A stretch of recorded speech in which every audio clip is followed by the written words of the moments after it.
go. Ladies and gentlemen, welcome to the Mixed Open Show. It's been a month since we've done one of these, guys. It has been. It's been a month already? Are you kidding me right now? The birthday bash? Dude. Woo! That was 5.5 hours of heat and an $8 USB cable, son. I think most people were hungover for a month after your birthday bash. I think so. Everybody enjoyed it. All 3,000 people freaking enjoyed it. Yeah. They really did. That's an amazing boa you're wearing, Rick. It is. Hey, dude, you got to feel it, baby. You just got to go. You know, speaking of feeling, and I just wanted to put this out to the Real BMX Racing Podcast Show, when you're actually a winner, you get the gold. Because gold is for the winners. Exactly. It's all right, Everett. Go bump the gate and get an MEQ, son? Nah, we don't do Come that. on, Everett, where you at, dude? You taking your afternoon nap that turns into going to bed and waking up at 5 a.m.? Come on. Nah. God, It's 8. you know better than that. You know what happens over there in them Kakalaki states? Listen, it's the Mixed Open Show. Gang, Woo, it is live. We have the gang coming to you live from California, right out of Manteca, the bustling city right there at homie Mike's house. It's happening. You got Rick and Mike over there, myself here in the Ethan Clark Studios in Hartland, Michigan. Thank you guys for joining us this evening. Arcosa's in there. Richmond's in there. Let's go. Oh, it's going to be a good show. Freaking raffle that he had going on. Dude, who won that, by the way? Dude, they did. They announced it 2 days ago. I missed it. I don't remember the name. I know his sister did it. He's a lot better looking than he is. Yeah, we have guests this evening, too. We've got USA BMX Pro Andre LaCroix joining us in T-minus 10 minutes. And Andre, I hope he gets shotgun at Coors Light by now. I don't know if he can. It was kind of rough over there in St. Cloud a couple of years ago there, JT. You know, we tried to help him out a lot. You know, it's like, here's the ways of life of being a pro. Okay? We still have that podcast race that's going to be the rubber match. It is. Hartman's checking in. Woo! Thank you guys for joining us this evening. If you got something you want to talk about, if you got something that's burning, like an STD, get it in the chat. We're going to talk about it this evening. There's a whole lot of burning going on. I mean, has anybody not seen No Holds Barred? Oh, dude. The elephant in the room, George Andrews? Penicillin can't fix it, dude. Can't fix it. Hey, we have the best news department in anybody in BMX. Okay, in both shows. And I tell you what, that stuff came off hot and running on a Monday. Well, wow. We'll get to it. He says, Everett says, I'm here, the number one expert in intermediate. The pride and joy of freaking Rockford just got the freaking bracelets put on. Yeah, I'm going to tell you what he's going to end up with. He's going to end up with an Illinois Rolex right around his ankle. Oh, man, is he with a transponder? There has been so much in a month since we talked. Yes, there has been a lot going on. Look, I can't wait to dive into this transponder thing because I just literally am like, it's just a bold statement, son. That's a bold statement, Cotton. It's a bold statement. Mike, you okay over there? We're losing Melvin already. Hey, I just want you to know we have graphics now. Make sure you guys like the show. Yeah, exactly. The beer cans, we've cashed them, man, dude, and the effects are just legit going into November right now. As soon as I figure out lightning, we're going to have lightning. Exactly. A new kind of lightning round. Oh, man. It's going to be a good time. Like we said, here in a few minutes, we're going to get Andre LaCroix on. We're going to talk transponders. We're going to talk people getting arrested for B&Es. This show is going to bring you more highlights than a presidential debate. That's for sure. That's a fact. Yeah. Got Hartman checking in from Fresno. Nikki Ribeiro. What's up, Nikki? Checking in. Yeah. I've been waiting on her husband all day long. Yeah, I've been waiting on freaking old bingo. Yeah. Jill checked in. She the bride to our second guest that's going to be on the show, Peter Gene Hernandez. It's been a while since we've seen Peter Gene on the show. Saying, Peter hides. He does. He does a hell of a job with it too. Melissa wants to know if this is what No Nut November looks like. A little bit. Does the pink boa let it kind of give it away or what? Well, it's super producers coming in hot. It's all about support. What about coming in hot? DVS. Oh, look at this They're in guy. the Bomb Squad jersey. Oh. Look at that guy. He got one too. Yeah. Man, we were wearing ours last week on the Yes, show. sir. Yeah, Dave Dortona and the Greek, Josh Blair. That's what they do. Woo-hoo. DB Sports, baby. We like to I mix. love We like to mix it up over here, you guys. We appreciate you joining. Zach's in here. Bosco's in here too. Thank you guys. Adam Orovitz, thanks for joining this evening. What's up, Rio Frio? Frio. Yeah. You know what? Let's call Andre. It's going to be early. He's Shell Gooden checking in from Oregon. He's a big time pro. We got to give him some rest. Let's call him right now. We're going to bring our first guest on this evening on the Mixed Open Show. Andre LaCroix is going to be joining us.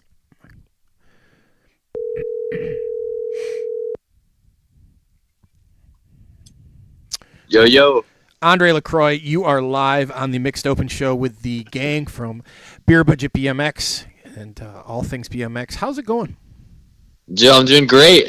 Never been better. Oh, well, we appreciate you taking time out and hanging out with us. I appreciate you guys. First off, how are things going in the Florida State Series for you? Man, I mean, the Florida State Series is dope. I mean, I know you've been there a few times and stuff like that. Like, it's super good. It's thriving. It's really doing well. I think there was over 150 motos today. I think 160 something, which is obviously just crazy. It's bigger than some nationals. Sure. I didn't race it today. I tore my labrum in my shoulder, and I've been trying to keep the shoulder healthy for the grands. So I was just coaching my team and the kids that I work with there. So I was just really hanging out today. But dude, the Florida State Series is thriving as always. Awesome. Hey, I have your Square store up there with your merch. Real quick, give us a plug where they can order and give us a rundown of the shirt. While you're doing that, I'm going to flip through and kind of show them the front, the back, and everything, which I'm wearing your shirt here in the studio. But yeah, tell us about this, man, and what you're doing. What big things you have happening. A little shameless plug here. It's not shameless. It's what we call it. I made. That's my first time making merch. I wanted to make it mean something, not only just like be Andre LaCroix. I wanted to have faith over fear. I thought it was really cool. It's something like I always think of and have always said to myself. And I just thought it would be really cool to make it something different than anyone else's merch that I've seen before. Luckily, my homie Spencer Cole made my AL logo that I used for my training group too. So just decided to make something cool. They're made in Peru, so come straight to the US and been able to sling a few, and it's so cool seeing people really support what I do. Well, I gotta tell you, man, like, it's a very comfortable shirt. It's not like a real thin type shirt with a couple washes. It's gonna wear out or anything like that. It's a legit shirt, man. Like, that's one thing I wanted. I wanted to actually be a shirt that people want to wear. Like, when you get just random merch or whatever it may be, and it's just like a shitty shirt that's just in the bottom of your drawer. Yeah. Like, nah, I wanted it to be something like actually we're like, oh, like I really like wearing this shirt. Like, a few of my friends, we've been out a few times and I saw them out in the shirt and I was like, man, like that's pretty cool. I like it. It's good stuff. $30, right? Yes, sir. So I ordered mine a couple weeks ago, man. It was real quick. Got here super fast. White glove delivery, right? Yeah, actually, Andre showed up to hand delivery. He did here. Hand delivered over there in the mitten, man. No, I sent my dove. But he did it. He did handwrite the label. It was kind of hey, the handwriting not the best though. Hey, they got it here, Andre. That's all that matters. Exactly. Yeah, you got to save the handwriting for the Christmas cards coming out next week. Exactly. Hey, man. So what's going on with you? What do you have going on? You're racing USA BMX Pro Series. You're holding the shoulder off till the Grands. How are things looking for you right now? Everything's good. I mean, I really feel good going into the Grands. Obviously, I know a lot of people know that my roommate is Cam Larson, and he's going for the number one title. Like, he's leading the points, so it's a different kind of energy when you have someone, who's living with you, who's really going for the title, and it's big and it's serious, and obviously we're both locked in, and training's really enjoyable right now, and I really like it. I know that the Grands has been a place that I've not really been too good at performing there, and I'm really putting emphasis on it this year that I really want to make something happen. So I've just been, locked in doing my thing, also trying to keep my shoulder healthy. Hence why I didn't race this weekend. But beyond that, everything's really good. Everything's really good. I really can't complain. Life is great. It's good to hear. How are the training going? And if somebody's interested, how do they contact you for trainings? Yeah, so I have an Instagram, and it's called AL Training Group, and I have about 12 kids that I coach.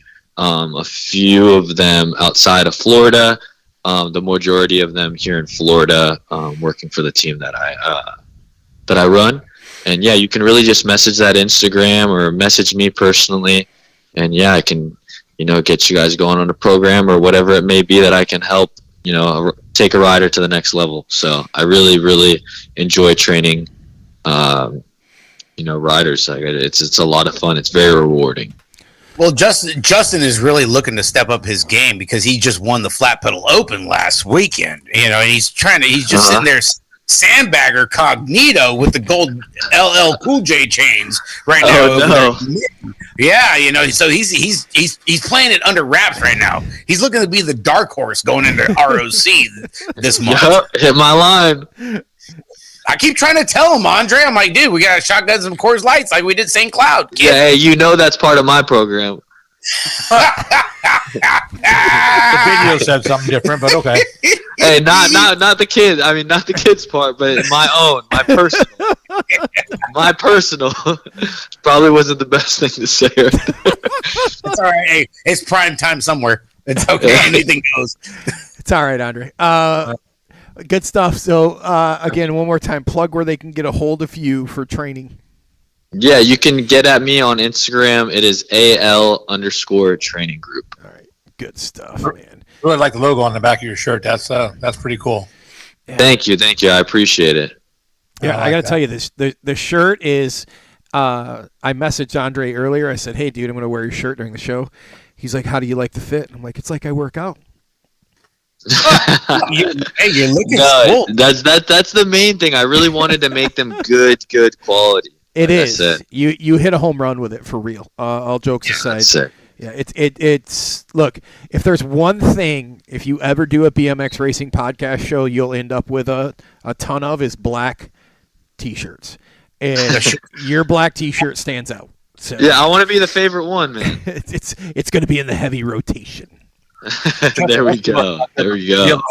All those gold necklaces up around on his neck. Well, this is what happens when you got a podcast show that's on the podium, unlike real BMX racing on a exactly right. We're throwing shade at our friend anyway.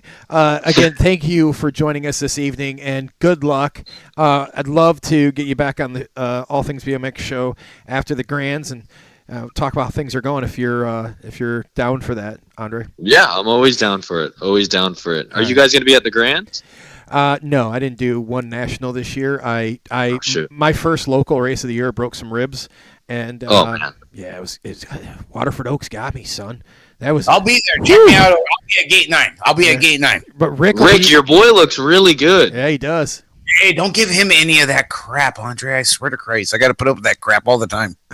He's looking good, dude. I know he works hard. I've seen he's worked hard. The points are final, and he's actually going to be on the banner at the Expo Center for national number 4, top 5, going in for Cruiser. No, that's sick. I mean, I've watched him for a long time. He looks like he's really developing well. It makes me really happy. I appreciate it, Andre.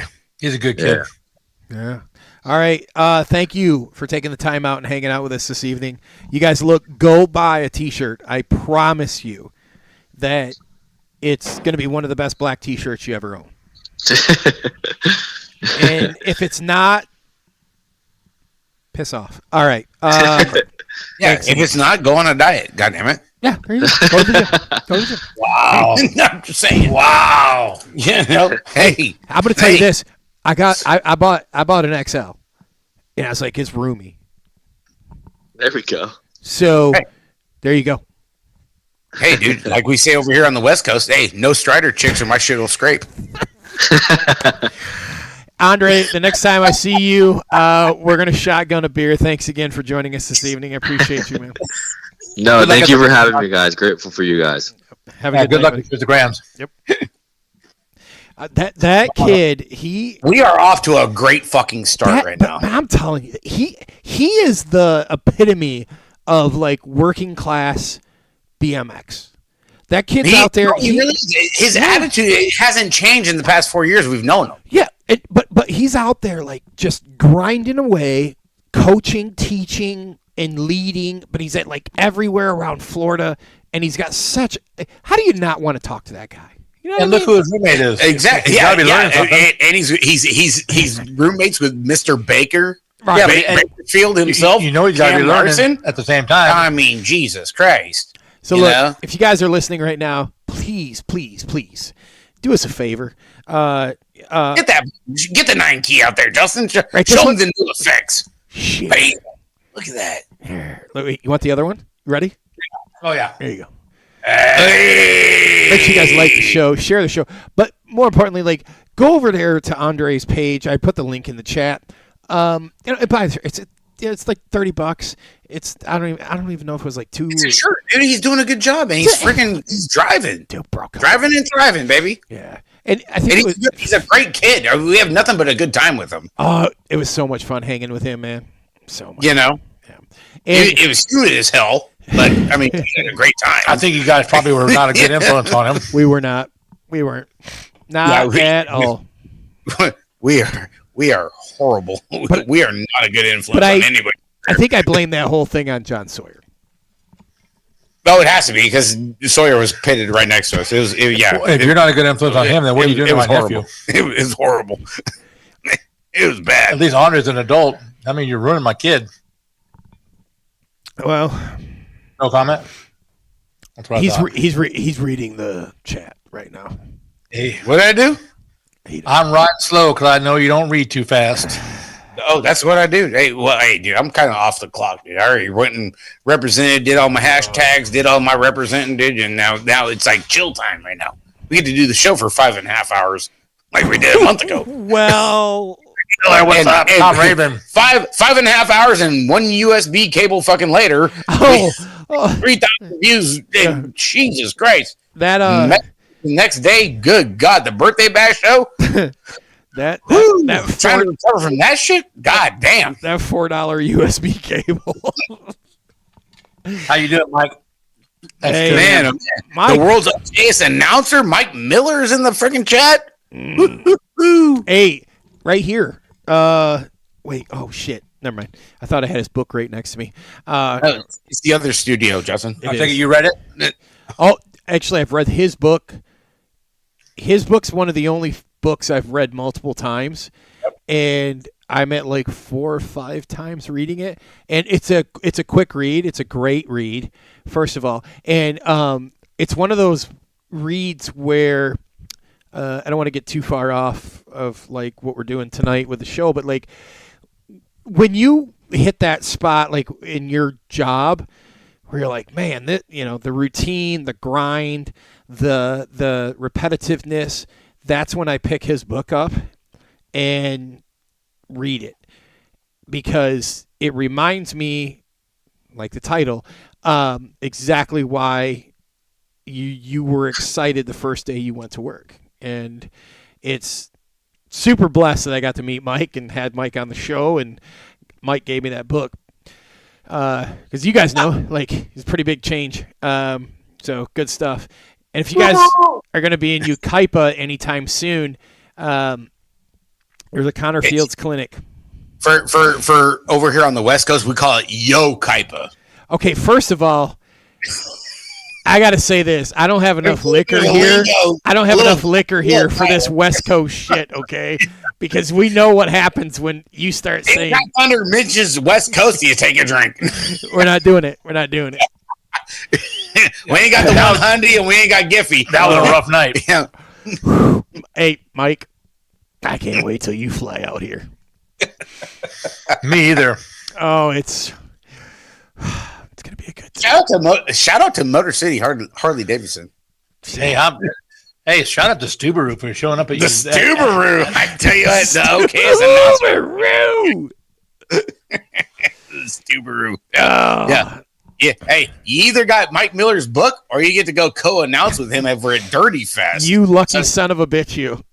You pick your poison. You know, you got Paul Remington over there. In your we do. You know, you come over here, you get a plane ticket and get to tingle the eardrums with Mike Miller over there at freaking Dirty Fest. Man, you made history, son. You think the announcing is good? You ought to hear the bullshit going on between motos.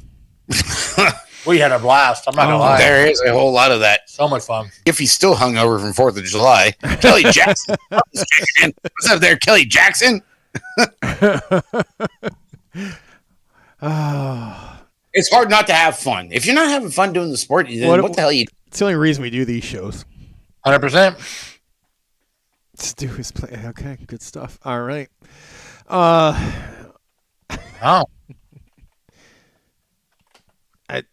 I need you guys to carry the show just for a second. Yeah, we're gonna fall off the rails here really quick. Yeah, just like any other mixed open show. We got plenty of. We talked about the whole. Mike already knows.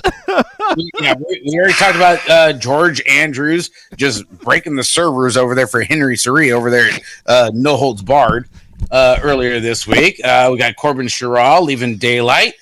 You know, a lot of talks on where is he going? Is he going to turn vet? You know, the Daylight actually comes up with like a lot of people talking like the salary cap, which there is no salary cap in BMX, but it's been a talk where it's like, well, you know what? Daylight does have a pretty high payroll with Molly Simpson, Elise, Zach Van Kamen, Josh McLean, and Corbin. Like, that's 5 pros. Wow. You know, so that was a big one.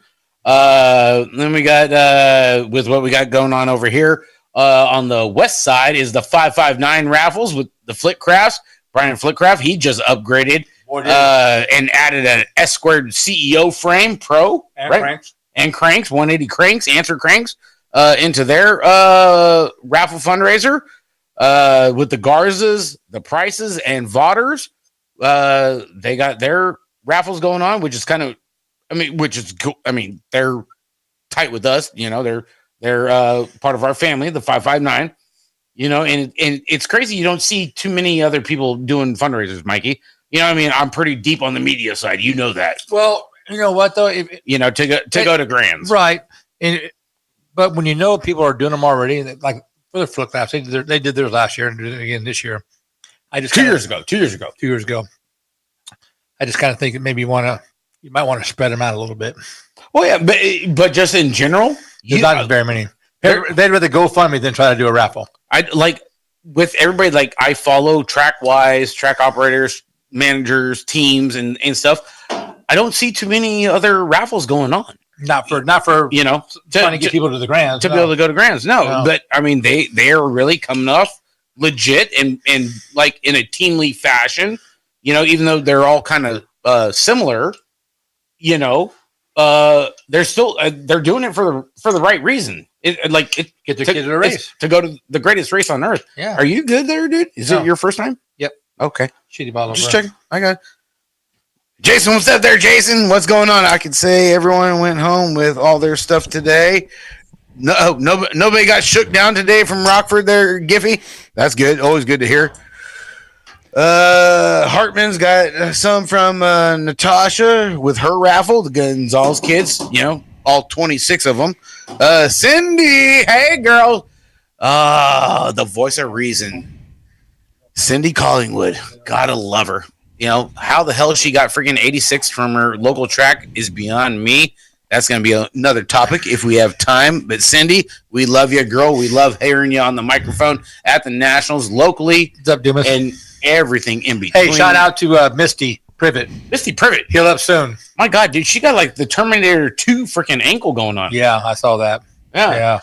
What other stuff? We got USA Cycling rescheduled the collegiate mountain bike schedule to 2 weeks before Grands, which pissed off a whole lot of BMXers that are on scholarships. Right. Thank you, USA Cycling. Red Bull Urban Downhill. Boy, oh boy, that's a big one.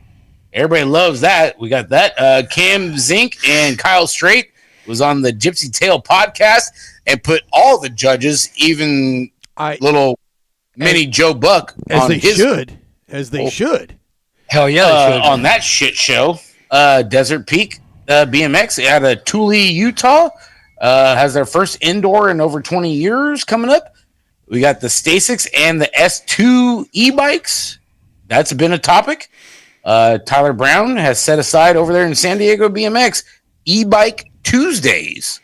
And that's where we're at over here on this side there, JT. Wow, e-bike Tuesday. Back to you on the booth, bud. Fuck.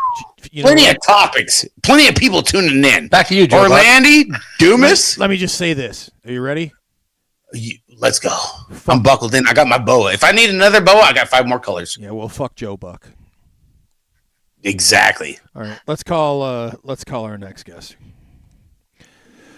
Let's go here. There we go. Yeah, I really like the logo on the back of Andre's shirt. Not bad. Super Are we nice. calling JPH? Here we are. Yo. Whoa, coming in hot. Wow, look at this guy. Peter Dean Hernandez. We're shaking. What's going on, my friend? It's been a long time since we chatted. How are you? I know, dude. It's been a hot minute. Yeah. So let's get this out of the way. We're waiting on a background check, by the way. How excited are you for the cruise? I'm not going on the cruise, but it sounds like it's going to be You a lot of son fun. of a bitch! I thought you and Jill were going on a cruise. Dude, do your homework, would you, Hey, Justin? go to question 2. Let me So see. we were going on the cruise, Thank you. but then my family pressured me into going back home to Massachusetts for Christmas instead. So I had to bail on the cruise, Okay, I did not know that. which I haven't been back there for Christmas in like quite some time, maybe like 10 years, dude. So Okay. they guilted me into it. So I'm like, whatever. All right, yeah, fair enough. All right, good stuff. I'll make sure that when I get internet, that I will send you a whole bunch of pictures of all of us just ripped on that cruise. I'm sure, dude. I'm sure. Yeah, it's good stuff. Bullshit. So, how are things going in Florida? Wonderful. It started out very. The weather was beautiful today. Got a little hot, but it was just right, dude. Nice little breeze at Triple Creek, and we're rocking more motos than most of the nationals I've been to this year. Oh my god, it's crazy. Wow, that was shots fired. I Yeah. felt that over here on the West Coast. Yeah. I tried to get Ricky to come to the race, man. Well, I think Nancy Pelosi had something to do with it there, Yeah. Nick, but you know what? We digress. Wait. Anyway, You okay, Justin?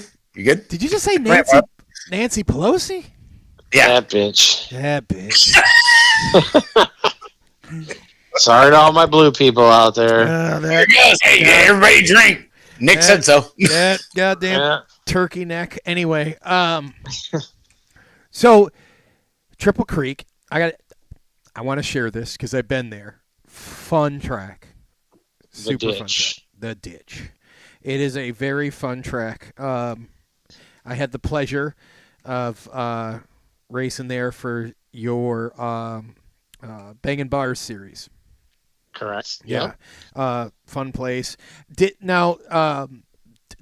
their? I think I saw where their staging got blown down from the hurricane, right? The It did. It did. Yeah. And they're doing like some fundraising or something like that to help get that fixed. No, so actually the fundraising is for their hill, their starting hill. Oh. If you've ever been to Triple Creek, they are famous for having a completely flat gate.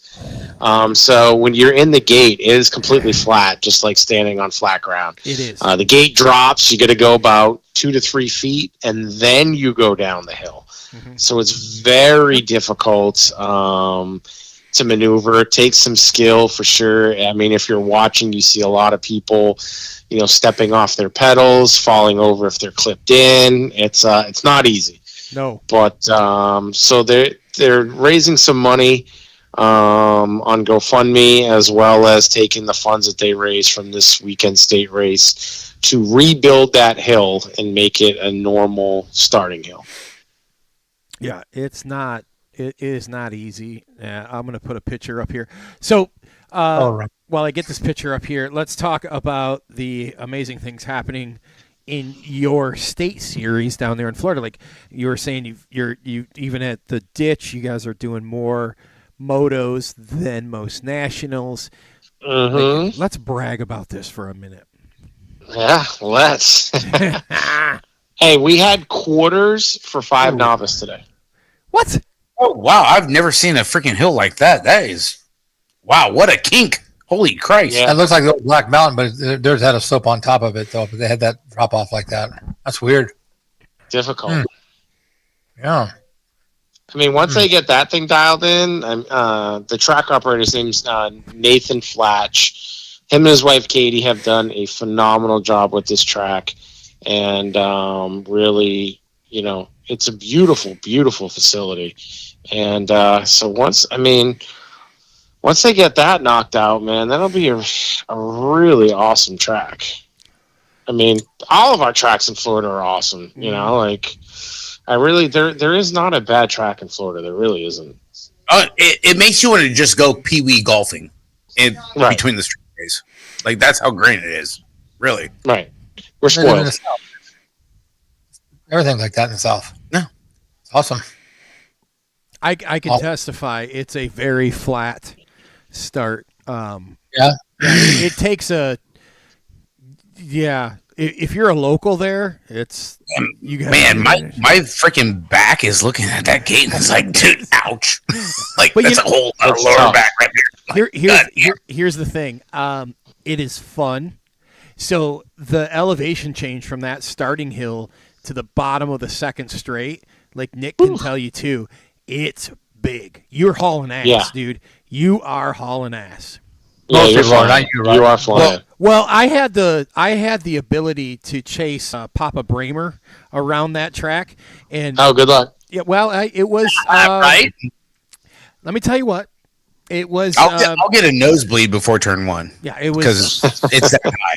Yeah, it was fun. It was a lot of fun, and Papa Bramer showed me the fast line around the track. While I got a good view of second place while I was there. Yeah, it's a beautiful track. There's no doubt about that. I love it. It is. And the last straightaway has like through the rhythm, like some good elevation change, so it'll throw you off. So like Nick's a big part of the Bang and Bars series, and he helped get that started there. And when I was there, it was one of the stops, and you got, how much is your pro payout for Bang and Bars, Nick? So we had the last one that we did was a $10,000 purse, which was really awesome. We make all the pros race all 4 races, just like the amateurs too. Yeah. So that's not just one race; it's 4 tracks.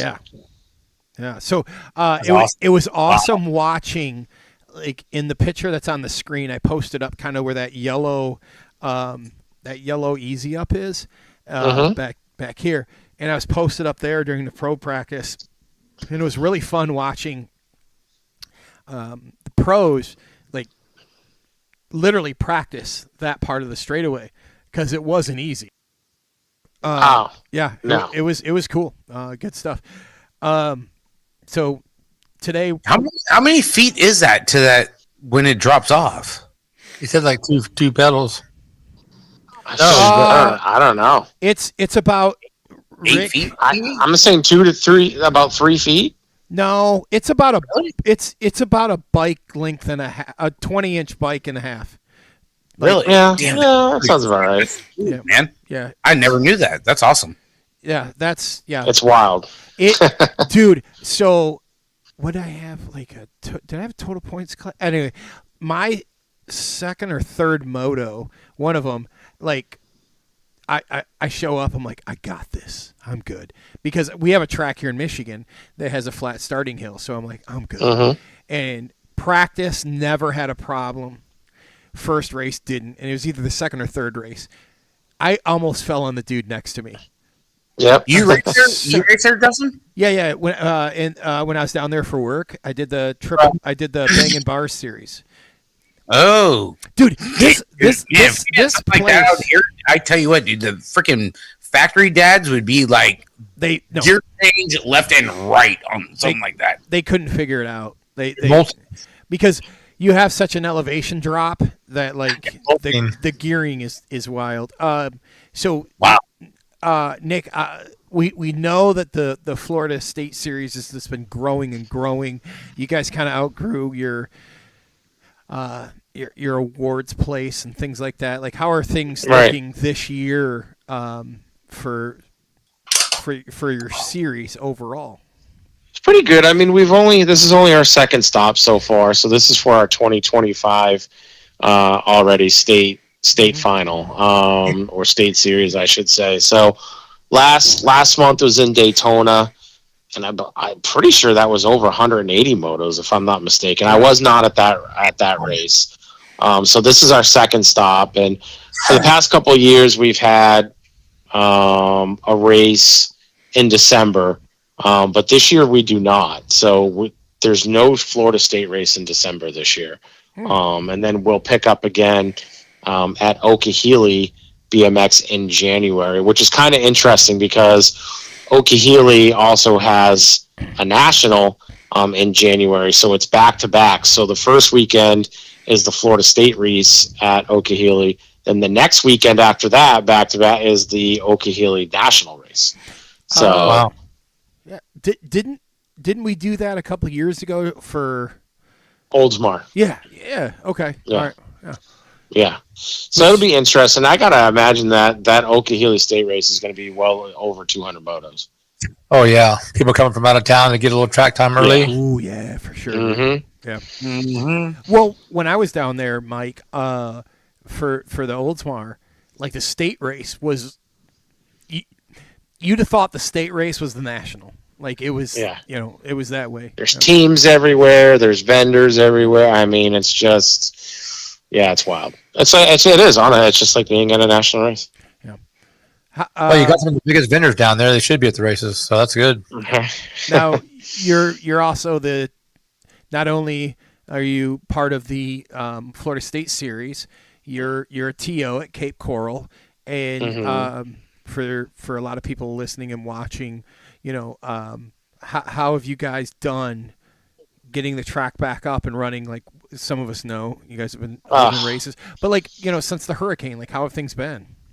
So this year for us at Cape has been absolutely brutal. So we've had the most rain so far this calendar year than Florida has ever had before. And which is weird because last year was a very dry year. We didn't have that much rain at all. And, I had the undertaking. We decided in this past January to do a full track rebuild. And then right after that, I had done the track rebuild in January. We got this crazy monstrous rainstorm that dropped 11 inches of rain in 2 hours on my track. It destroyed everything. We had to rebuild it back. And then throughout the rest of the year, just trying to maintain it and build back up our slurry layers and get back to the level that I expect for Cape Coral to be at. It's just rain after rain after rain. So it's been a very challenging year. I picked the worst possible year, not knowing that we were going to have the most rain ever to do a track rebuild. So, but I mean, honestly, if you looked at it right now, it looks like $1 million. So, but it's just not at my standard. So I mean, we're getting there. We'll be there by come January. We got a bunch of slurrying to do and whatnot, but it looks great. Hurricanes this past year, I know we've had a lot in the Gulf or hit Florida, but I only had some tree branches and limbs like that fall down. Nothing that ruined my track. Charlotte, which is just north of me, they lost a roof covering that was over their starting hill. And then obviously, we had mentioned Triple Creek lost their staging. Sarasota, they sustained some damage at their track. They had some bleachers on their track that got ruined, and an announcing tower that got that fell down. But honestly, other than that, man, everything else, all the other tracks, everything's been really good. Nice. As everyone would like to know, what does it take to, and you can give us like the 10,000 foot overview, what does it take to produce such a successful state series that you guys have in Florida? Yeah, I think I've said it before on the show too, and I've said it to other people, is you just have to have a buy-in from the track operators. Everybody's going to buy into the system of what works. Like, you can't try and reinvent the wheel. Our series is modeled after the old SSA series that Alice Bixler had started. And it got tweaked over year after year after year. And there have been a couple of minor tweaks here or there, maybe with, some team sheet stuff or,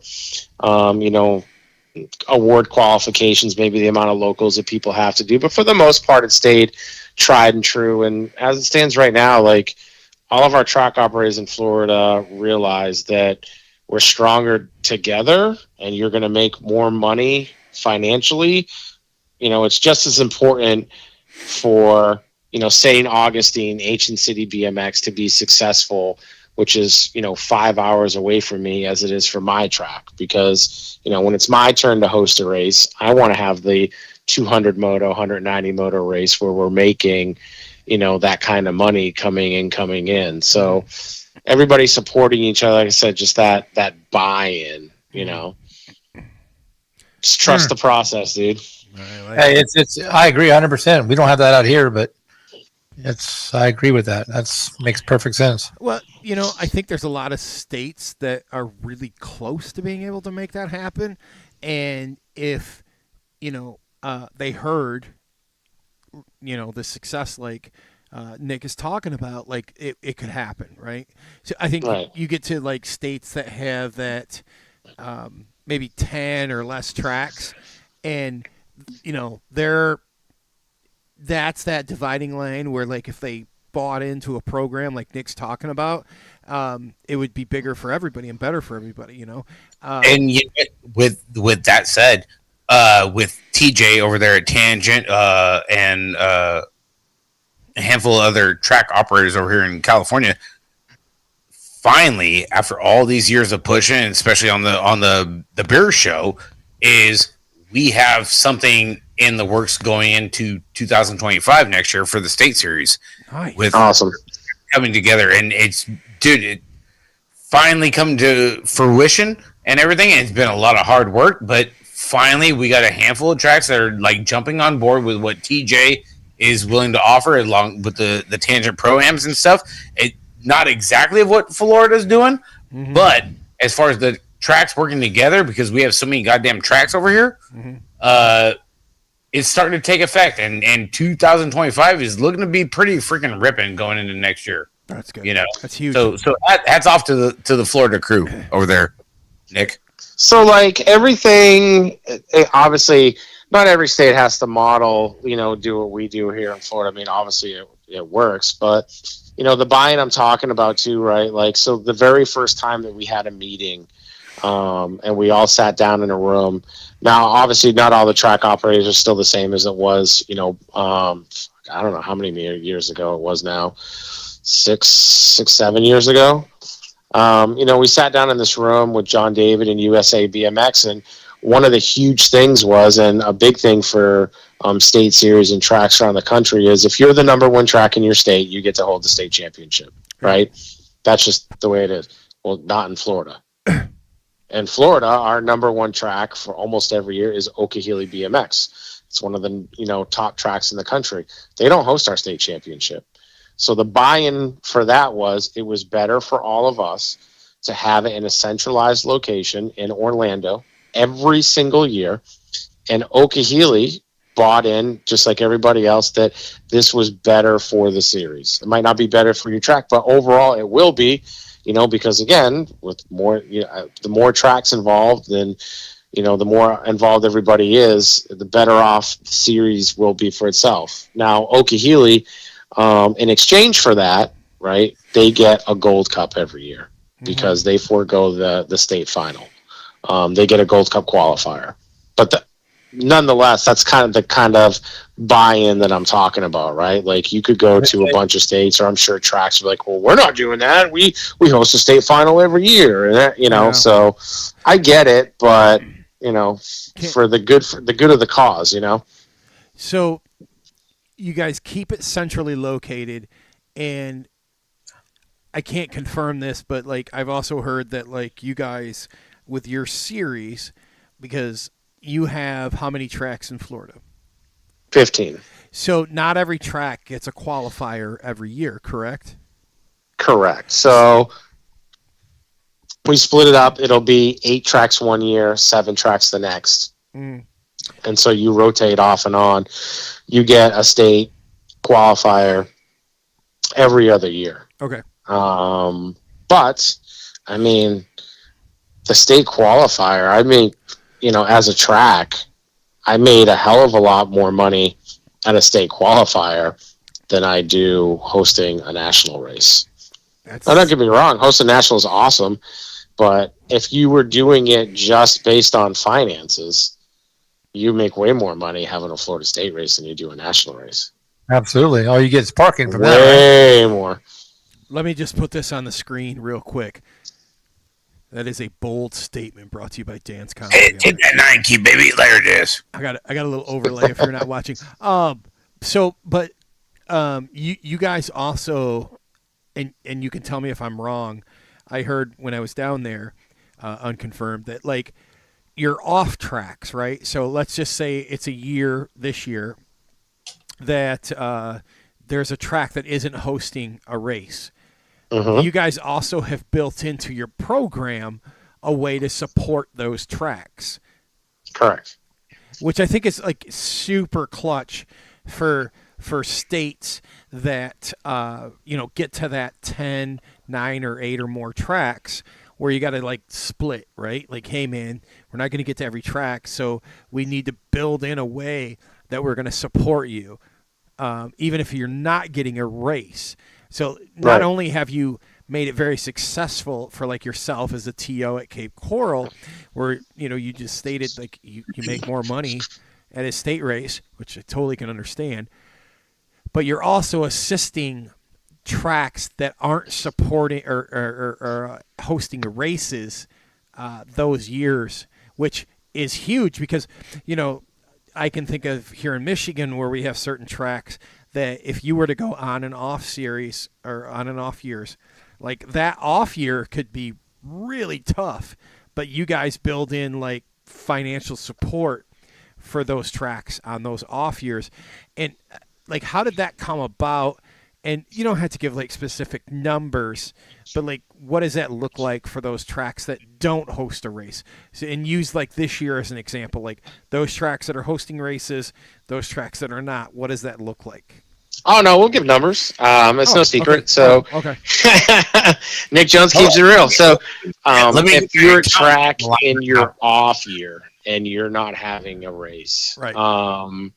We wanted to make it because it is every other year. I mean, track's going to pay the bills, right?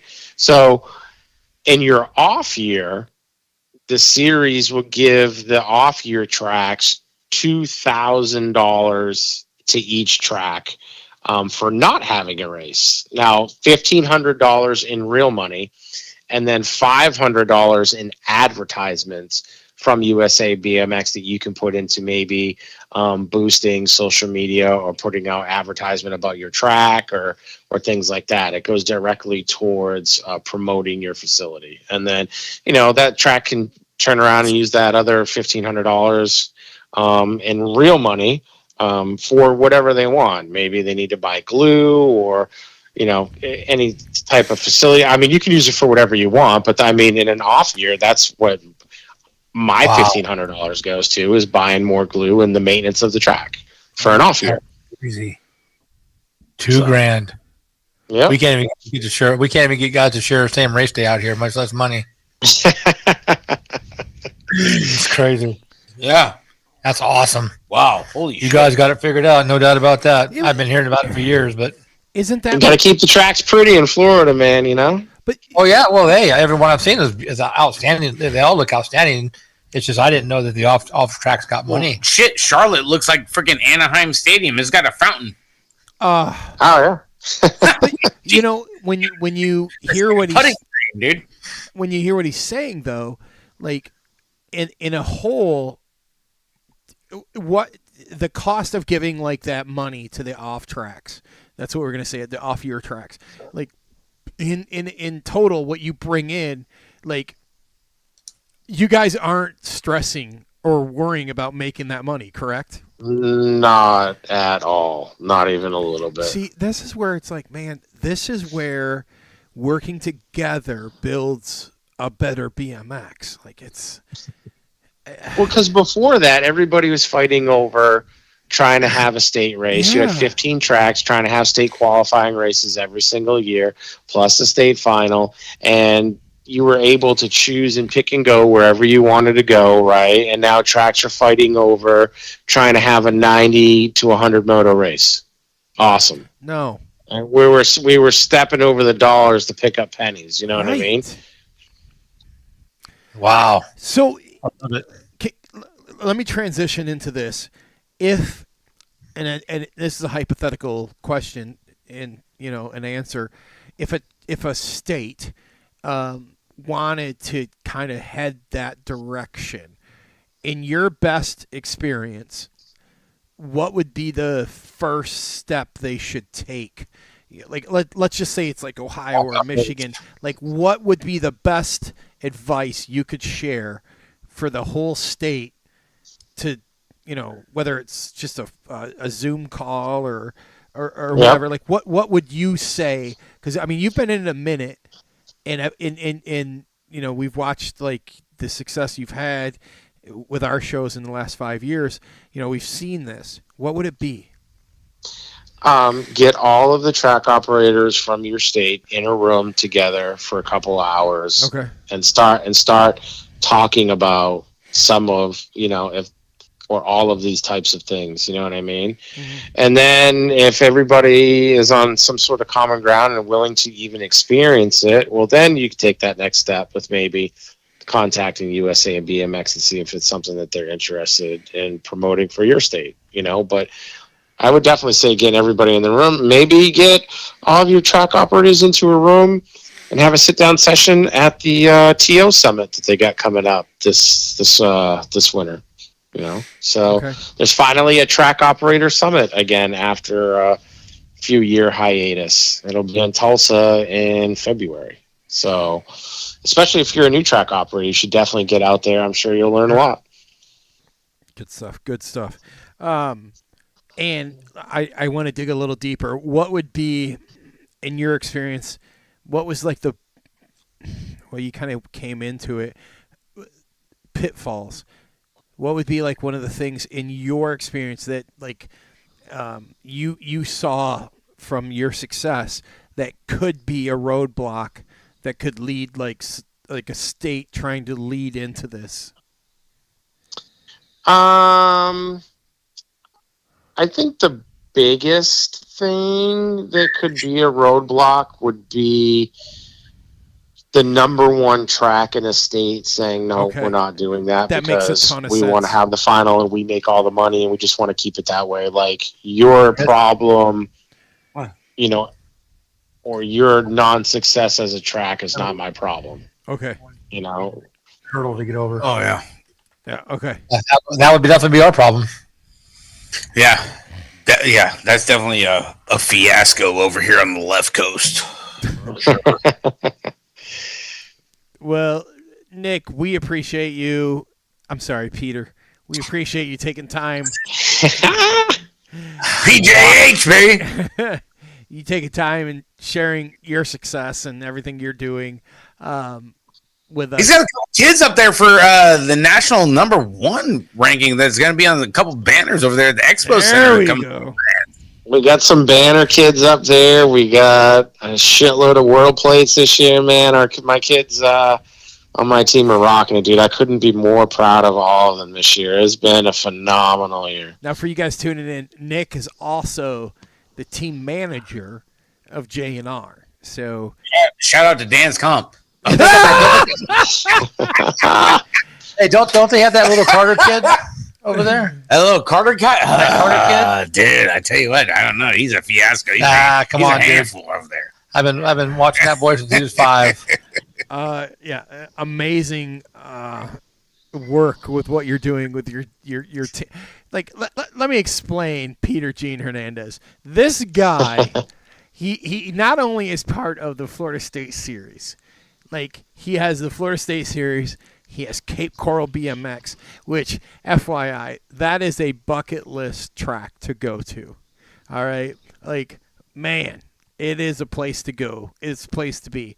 Then Appreciate that. he also has 2 BMX race teams that he runs, Power FX and the J&R team, and then he has like his day job, which I don't know if you know this or not, but he's been featured in many documentaries. The dude's he's a fucking legend. He went to a burglary the other day, dude. And this Was it Yorkshire Terrier just almost got him. Oh, I thought I'd talk about the one in Rockford. No. Went to a burglary in Rockford. Yeah, there was a burglar in Rockford. Hey, we're only taking 8s. This guy, he is a true legend of BMX, and not only of all the things we've talked about, like along with rescuing dogs at his day job and all these other things. He also brings. Hang on, I gotta put this up here, Nick. There it is. Look at this. Look at this guy. Here we go. We put the picture with you and the dog on the screen. Oh yeah. He also does the most amazing crumble cookie reviews that you're gonna find on social media. Mm-hmm. I know, Avery. We didn't do one this state at the. Well, we usually do them at the state race. I do them with Avery. Okay. And we do the crumble cookie reviews, but we didn't do it for the state race this weekend. No. But I did do a rant yesterday about Halloween. That went pretty well. It was so good. And if you're not following Nick, That dog was vicious. I could tell. I couldn't look at him and not laugh, dude. I mean, dude, you needed the SWAT vehicle for that thing. Right? Ridiculous. I have a quick question for you, Nick, before we let you go. How many days is it before Christmas? Oh shit! Honestly, I wish I knew, bro. It's rumored that Christmas is your favorite holiday, though. Oh, I'm a Christmas whore. So you would think that I would know the exact amount of days. I think it's around 40. It's like 40-something days. It's way too many that is needed. Yeah. He goes Christmas shopping at Buc-ee's, I heard. Oh, for sure. Who doesn't? Right? It's a BMX pilgrimage right over there. If you ain't going to Buc-ee's, you ain't shit. Okay? I'm just saying. Nick, thank you for joining us this evening. We appreciate you taking time. I know you got a busy day tomorrow, and good luck on the team sheets for both teams. Appreciate it. We won today, so we'll try to double up tomorrow. Boy, and on. Let's go, J&R. There we go. Yeah, baby. As I'm wearing a Dance Combini. Yeah. You're just rooting for your son. Shut up. Nice job, dickweed. Where'd it go, prick? Hang on. I'm that dad. You You got that bold statement from Dan That's Scott. a bold statement there, Thunder. Hey, Charlie Borden knows how many days it is till Christmas. Does he? Nick, thanks again for joining us this evening. We really appreciate you. Yeah, guys, it's a pleasure. All right, have a Have a good good one. Good luck tomorrow. Later, Nick. Thanks, guys. Bye. Man, how do you not love that guy? Dude, it's so tough. Just like You're such a dick. Dance comp. I am. I mean, come on, bro. I'm that prick. Now your dad. son don't even like you. Dude, I gotta go. I gotta go to the editing software and now make a bold statement for J&R. Dude, Way to go, dickweed. Way to go, dickwit. I know. It's like, Take you fucking anywhere. I swear to God. Dude, You you had can't. Nick on the show and you were wearing your dance comp beanie. Well, it's like, it's like an oxymoron. I was like, what? I mean, we're Did still, you know he was coming on the show, though? Nick? No. I knew Nick was. Oh, you coming on the did? show. Yeah, Oh, I so did. you are a dick. But I still got to kind of Oh, represent God, at the same time. You know, it's like Dude, it's right behind you. You don't need a beanie. I'm factory bike shop dad, and then I got to represent the show. You know, the 15% off.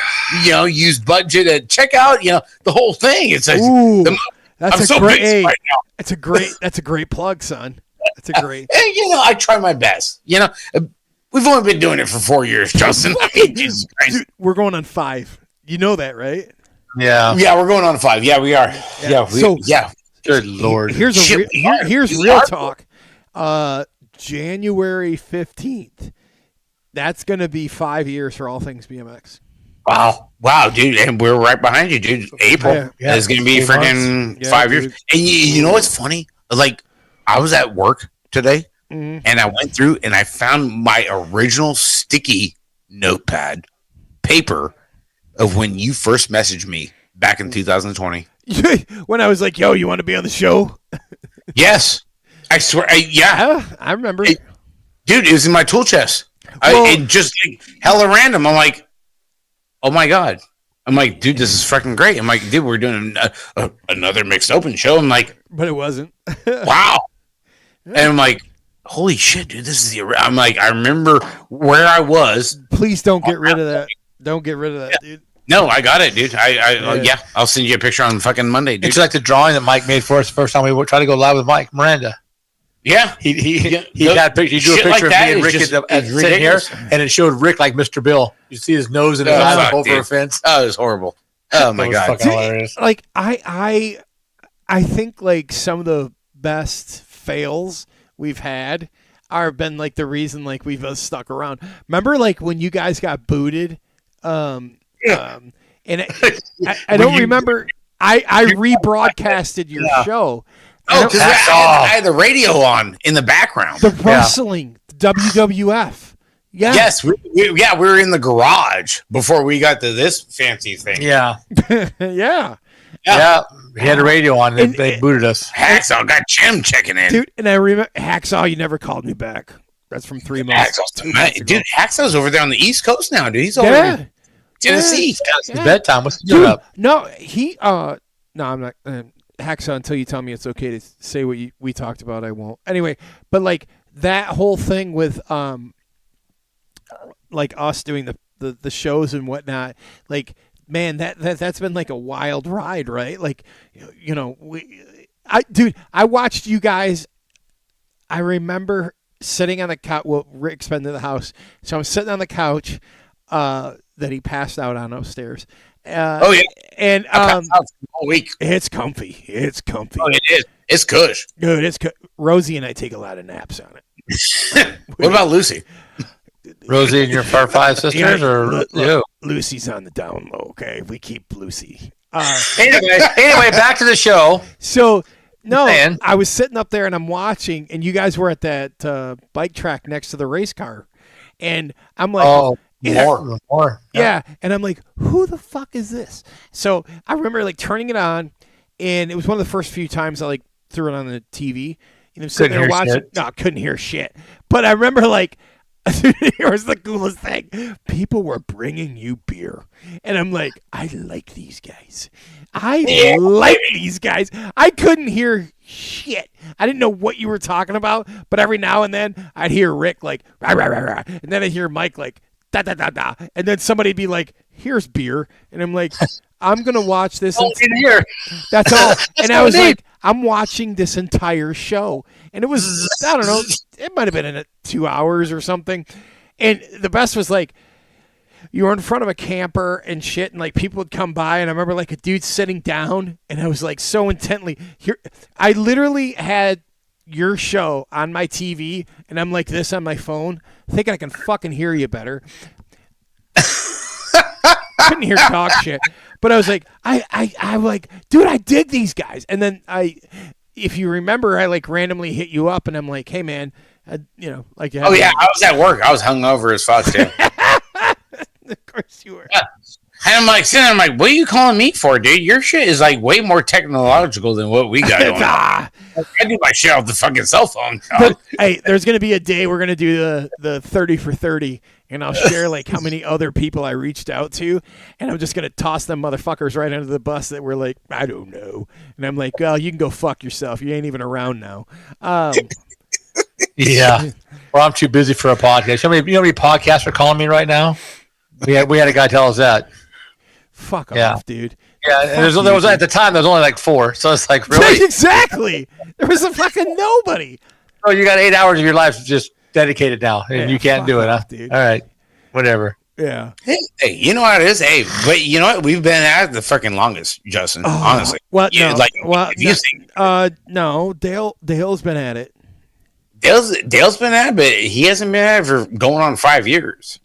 Yeah, he has. He has, but it was real sporadic. He wasn't very. Like, he wasn't religious. As far as you like, if you go like episode for episode, you're right. No, you're 100% right. Yeah. No, he's been around. He just hasn't been consistent. Like yeah, but I tell you what though, but Dale, he comes off fire, dude, and he will give anybody freaking props. When he gave me and Ray freaking props for winning Frogtown, like Justin, dude, the Podfather gave you props, crush beers and go home, and was like, hell yes. I have a.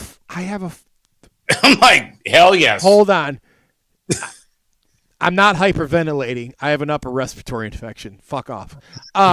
When that dude, he's messaged me a couple times, saying like your show was good, and like you got to understand, like that dude, that guy was like, because I'm a mid school BMX fan, so like. Dale was like my dude. Like that's who I rooted for. Like him, Neil Wood. I remember being at the Christmas Classic in Columbus, and I'm like, I was too chicken shit to go ask for their autograph, and I was a grown ass man. But like now, where we're at, like he's messaged me. He's like, hey, that potty. That's his term for a podcast. He's like, that potty was really good. Dude, every one of them I screenshot, and I send them to this one friend of mine who used to do BMX, but now he's like a big soccer fan. I'm like, go fuck yourself. Look at this. This dude, like, because he was every bit as a big fan of Dale as I am. So I'm like, yeah, look at me. Fuck off. And, dude, no offense to soccer. Soccer's an amazing fucking sport. But, like, when you have the person – you're growing up pinning their like cutting their shit out of BMX Plus or Transit or fucking Snap, and you're putting that dude's shit on the wall. Because Dale had some cool ass freestyle pics too, and like I had them all in my house, like hanging up. He's done it all, bro. And now you're gonna give us props? Like, are you shitting me right now? Like, yeah. I have his phone number. His fucking phone number in my phone. And my friends are like, that, you know, that got me into bike riding. They're like, you just have Dale Holmes' phone number? I'm like, yeah, I fucking sure the fuck do. Go piss off. And is that what you want? Yeah, well, then there's that, right? Because that's what happens with what we do. But like, Hollywood, who do you want? Yeah, talk to me. Like, he was in the chat earlier. Yeah, I'm like, yeah, you know this dude that was just in this one movie called Rad? Or, actually, funny story, not trying to hijack this, but like, at my day job, I was talking the other day, and I was like, yeah, I got this friend of mine who did, you know, just for those that are tuning in that don't know, I do, like, I'm a maintenance manager for a property management company. So I'm like, yeah, I got a friend of mine that did this job too, and he's helped me a lot. And I'm like, you probably know who he is. They're like, who's that? And I'm like, oh, he's just Robert Cardoza. He was in this movie called E.T. Mm-hmm. The people I work with are like, what the fuck did you just say? I'm like, yeah, he was in this movie E.T. And we forget like how cool what we do is cool. And, you know, and you got like Cardoza and I, like, I've literally called Cardozo. I'm like, hey, dude, can you fucking walk me through troubleshooting X, Y, and Z? Because that's his day job. And we forget like how epic what they did in BMX is. Like Mike showed up at your guys' place numerous times and hung out with you. You know, that's pretty awesome. Yeah, absolutely. It's not too bad. Oh, hey, I love when Mike comes by. We have a great time. You know how it is. The dirty knobs. You mother. See, those guys. Yeah, I agree with you, Sean. Cardozo's all right, I guess. He's a good dude. Yeah, he's something. He's something. All right, what do we have? What do we have for topics? We got to get into this. All right. Well, we already talked about freaking Mangler. Well, your 200 plus comments and yeah, I kind of put the kibosh on that on Monday. Got to start the week off fresh. You know what I'm saying, JT? Then we got the other big one we talked about last week, but another good one for the Mix Open show is Corbin leaving Daylight. Yeah, he's leaving. Dude, Corbin, does Daylight really do they have the ultimate salary cap with Elise, Molly Simpson, Josh McLean, Zach Van Kamen, and Corbin? Does Corbin go vet pro? How is he 30? Is Corbin 30 yet? Yeah. Oh yeah. Is it? Yeah. Dude, you got 5 pros. That's deep, dude. For any any team. Nobody on the factory level has 5 pros except for Chase. Chase don't even have 5 pros. They don't. Yeah, they sure do. Don't they? Are you sure No, about they that? only got freaking Daudet, Isaac Kennedy, and Barry. Really, that's it. Well, isn't Connor still on their payroll? Or am I? Isn't Isaac on their payroll? I just said Isaac. Isaac, Daudet, Nobles. I think we're forgetting somebody. Andre. No, Sylvan Andre's on Rift Tangent. You're on the wrong side of the tracks there, kid. We're forgetting somebody else. Yeah, we're forgetting somebody. No, for Chase? Yeah, No. we are. Yeah. Barry's vet. Yeah, Zach's at Barry's vet. Then you got Joris. Van Kamen, Daudet? They only got 3. Van Kamen ain't on Chase. Huh? No, Van Kamen's on Daylight. Yeah. No, we said we were talking Chase. Sorry. How about Chase? Chase. Another team that has 5 pros. No. They got 3 podiums at the didn't they sweep the podium at the Olympics? Who? Yeah. Oh, The French. right. We're forgetting the international riders. The French. Did they sweep the podium? Yeah, but they weren't all on Chase. You're on. Oh. Hey, you're going full screen while I go Jamie from the Joe Rogan show and look shit up. No, that was They were all French riders. Tyler Brown? Tyler Brown hasn't raced all year. Doesn't matter. He's still on the team. No, Well, Abishon said he is. He yes, he's on the team. Okay, so he's not. He's not technically. He's like a support person. Because Chase sponsors 316 Racing. Okay. Kind of like with hey, we're supposed to be on the same page here, Jess. I'm trying to come up with 5 I'm sorry. God damn, he wouldn't know any better. Hang on, I'm going to Chase's. Right over his head. Yeah, maybe you're right. Maybe the other one were 5 pros. I was thinking Chase, but I can't think of anybody else who has 5. No, I can't. Well, no, Chase don't have a girl. No, you don't need to grow that 5. That's a weird thing. They don't have 5. I still don't think. I think they need to grow, but I don't know. I can't see anyone really to recommend picking up. I don't know. I'm trying to figure out where. I don't know, dude. If you were Chase, right? I mean, you just had Joris win the medal. All right. It don't get bigger than that. I don't care. But Nope. Kennedy, Daudet, DB. Okay. So what female, no matter what the budget is, let's just go hypothetical for a minute here. You got an unlimited budget, whatever. Who would you go after? I'm honestly surprised, even before Elise went to Daylight, that Chase didn't pick her up. Well, there's probably a reason though, right? With having Toyota on her back, Yeah. damn, kind of makes you wonder. But Well, yeah. Whiskey over there at Chase, he's thinking outside the box. But you know what? Now you have a 3-way go at the pro title right now between Cam Wood, Cam Larson, and Isaac Kennedy. If Isaac Kennedy pulls it off, Chase will have, I think, 7 titles in the last 7 years. No, it's right here. I just had it up. Wow. Yeah. It's going to be a game changer. Like Wood and Larson. I love Larson because he's a Baco. He's a Baco, baby. I agree, John, Ronnie. Get your young kid to groove in the right way. It's going to be a doozy. The fuck is he talking about right now? Man. Great picking up another rider for a pro. If you're going to pick someone up, don't get someone's already there. Get someone new. You can teach them. 17-year-old groom with a Corvette and just dominate BMX. Yeah, but you could train him in the ways of the Jedi. Yourself. I get it. Okay.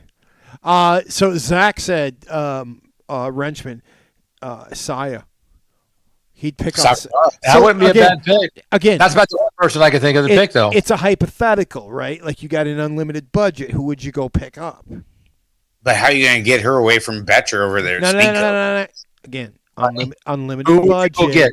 Doesn't matter who they ride for. Who would you go pick? I can't think of anyone else to pick. If I was Chase and I was like, gonna go pick somebody, you got an unlimited budget, Rick. Oh, it has to be, but in this scenario, female, unlimited budget, doesn't matter who they're riding for now. You just are going to go poach them. Oh, if I'm going to go poach somebody, yeah, it's going to be Carly Kane.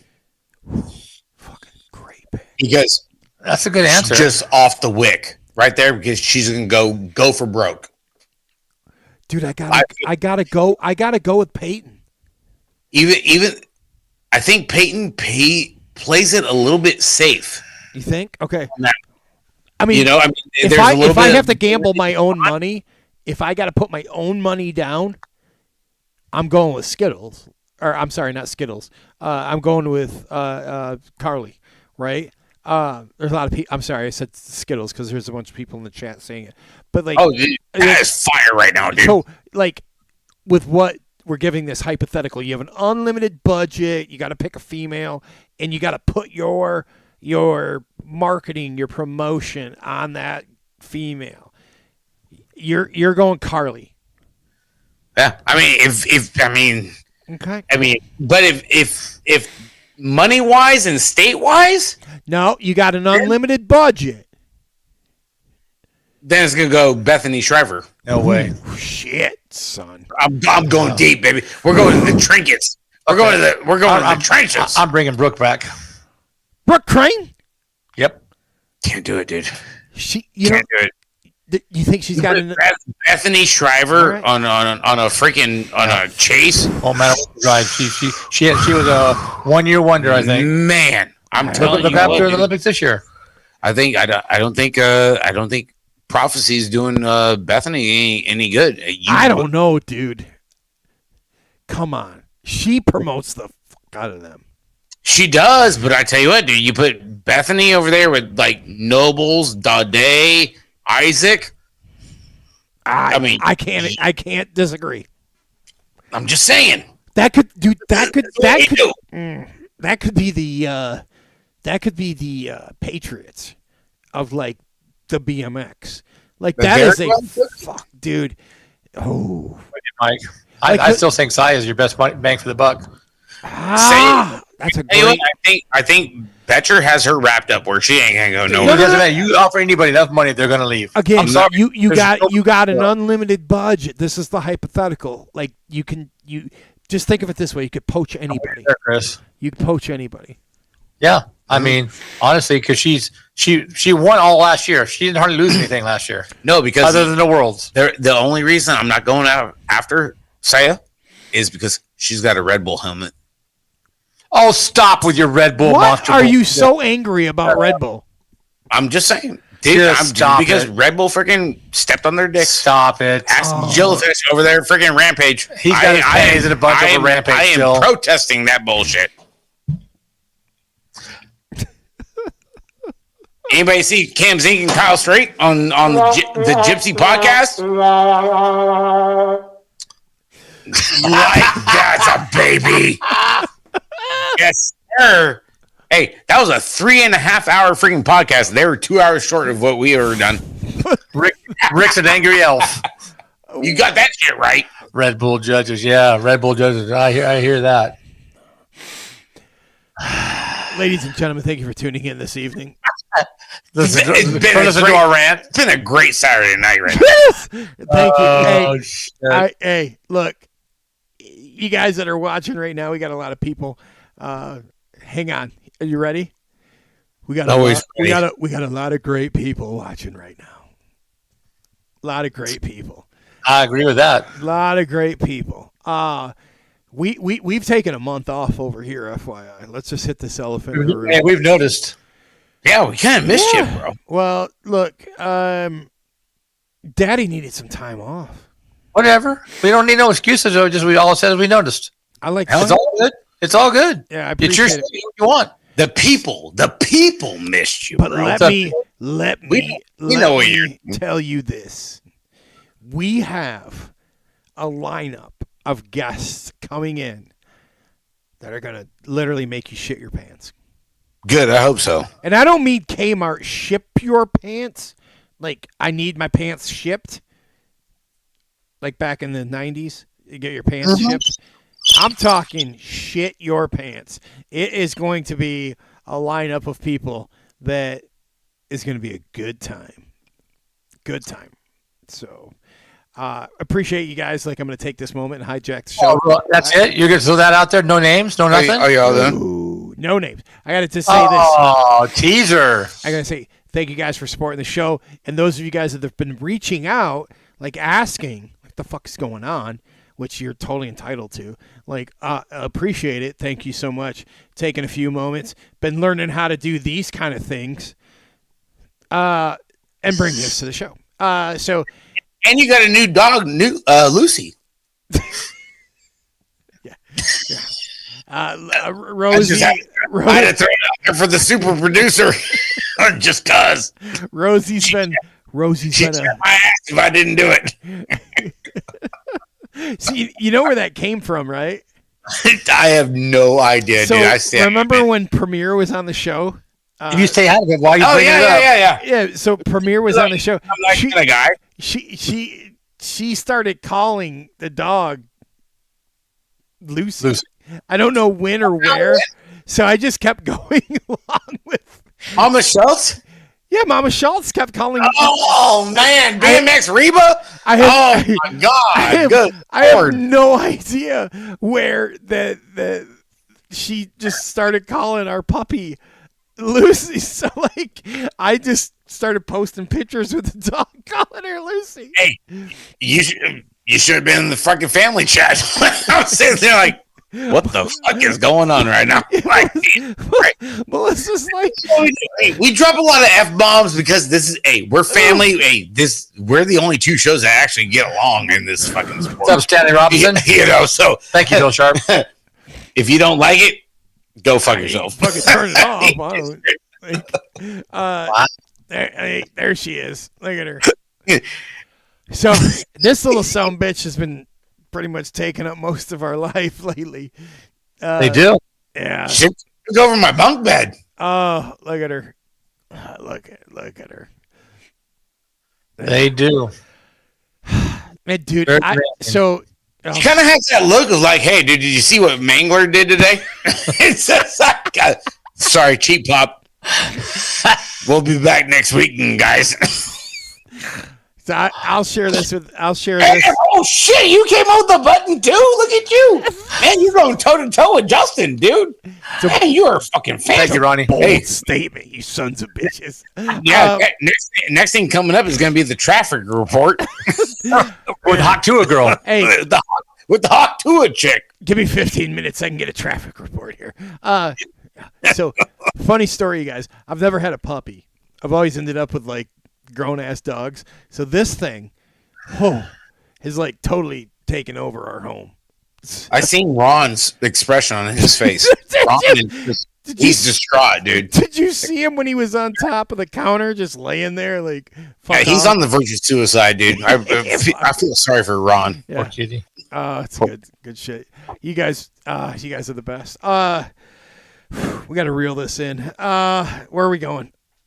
We're doing we're doing a fine. We went way off track. We're doing about a half hour ago. fantastic job. Fuck off, man. We're having a great time. I don't have the chat. I don't have the chat open. What's going on in the chat, you guys? What the fuck is this kind of shit? Are you saying? Andy Robinson's in here watching us. Yeah, we got everybody in here. Bill Sharp. Everybody's in the mix right now. Woody's in there. Stanley, Abishon. Flickcrafts.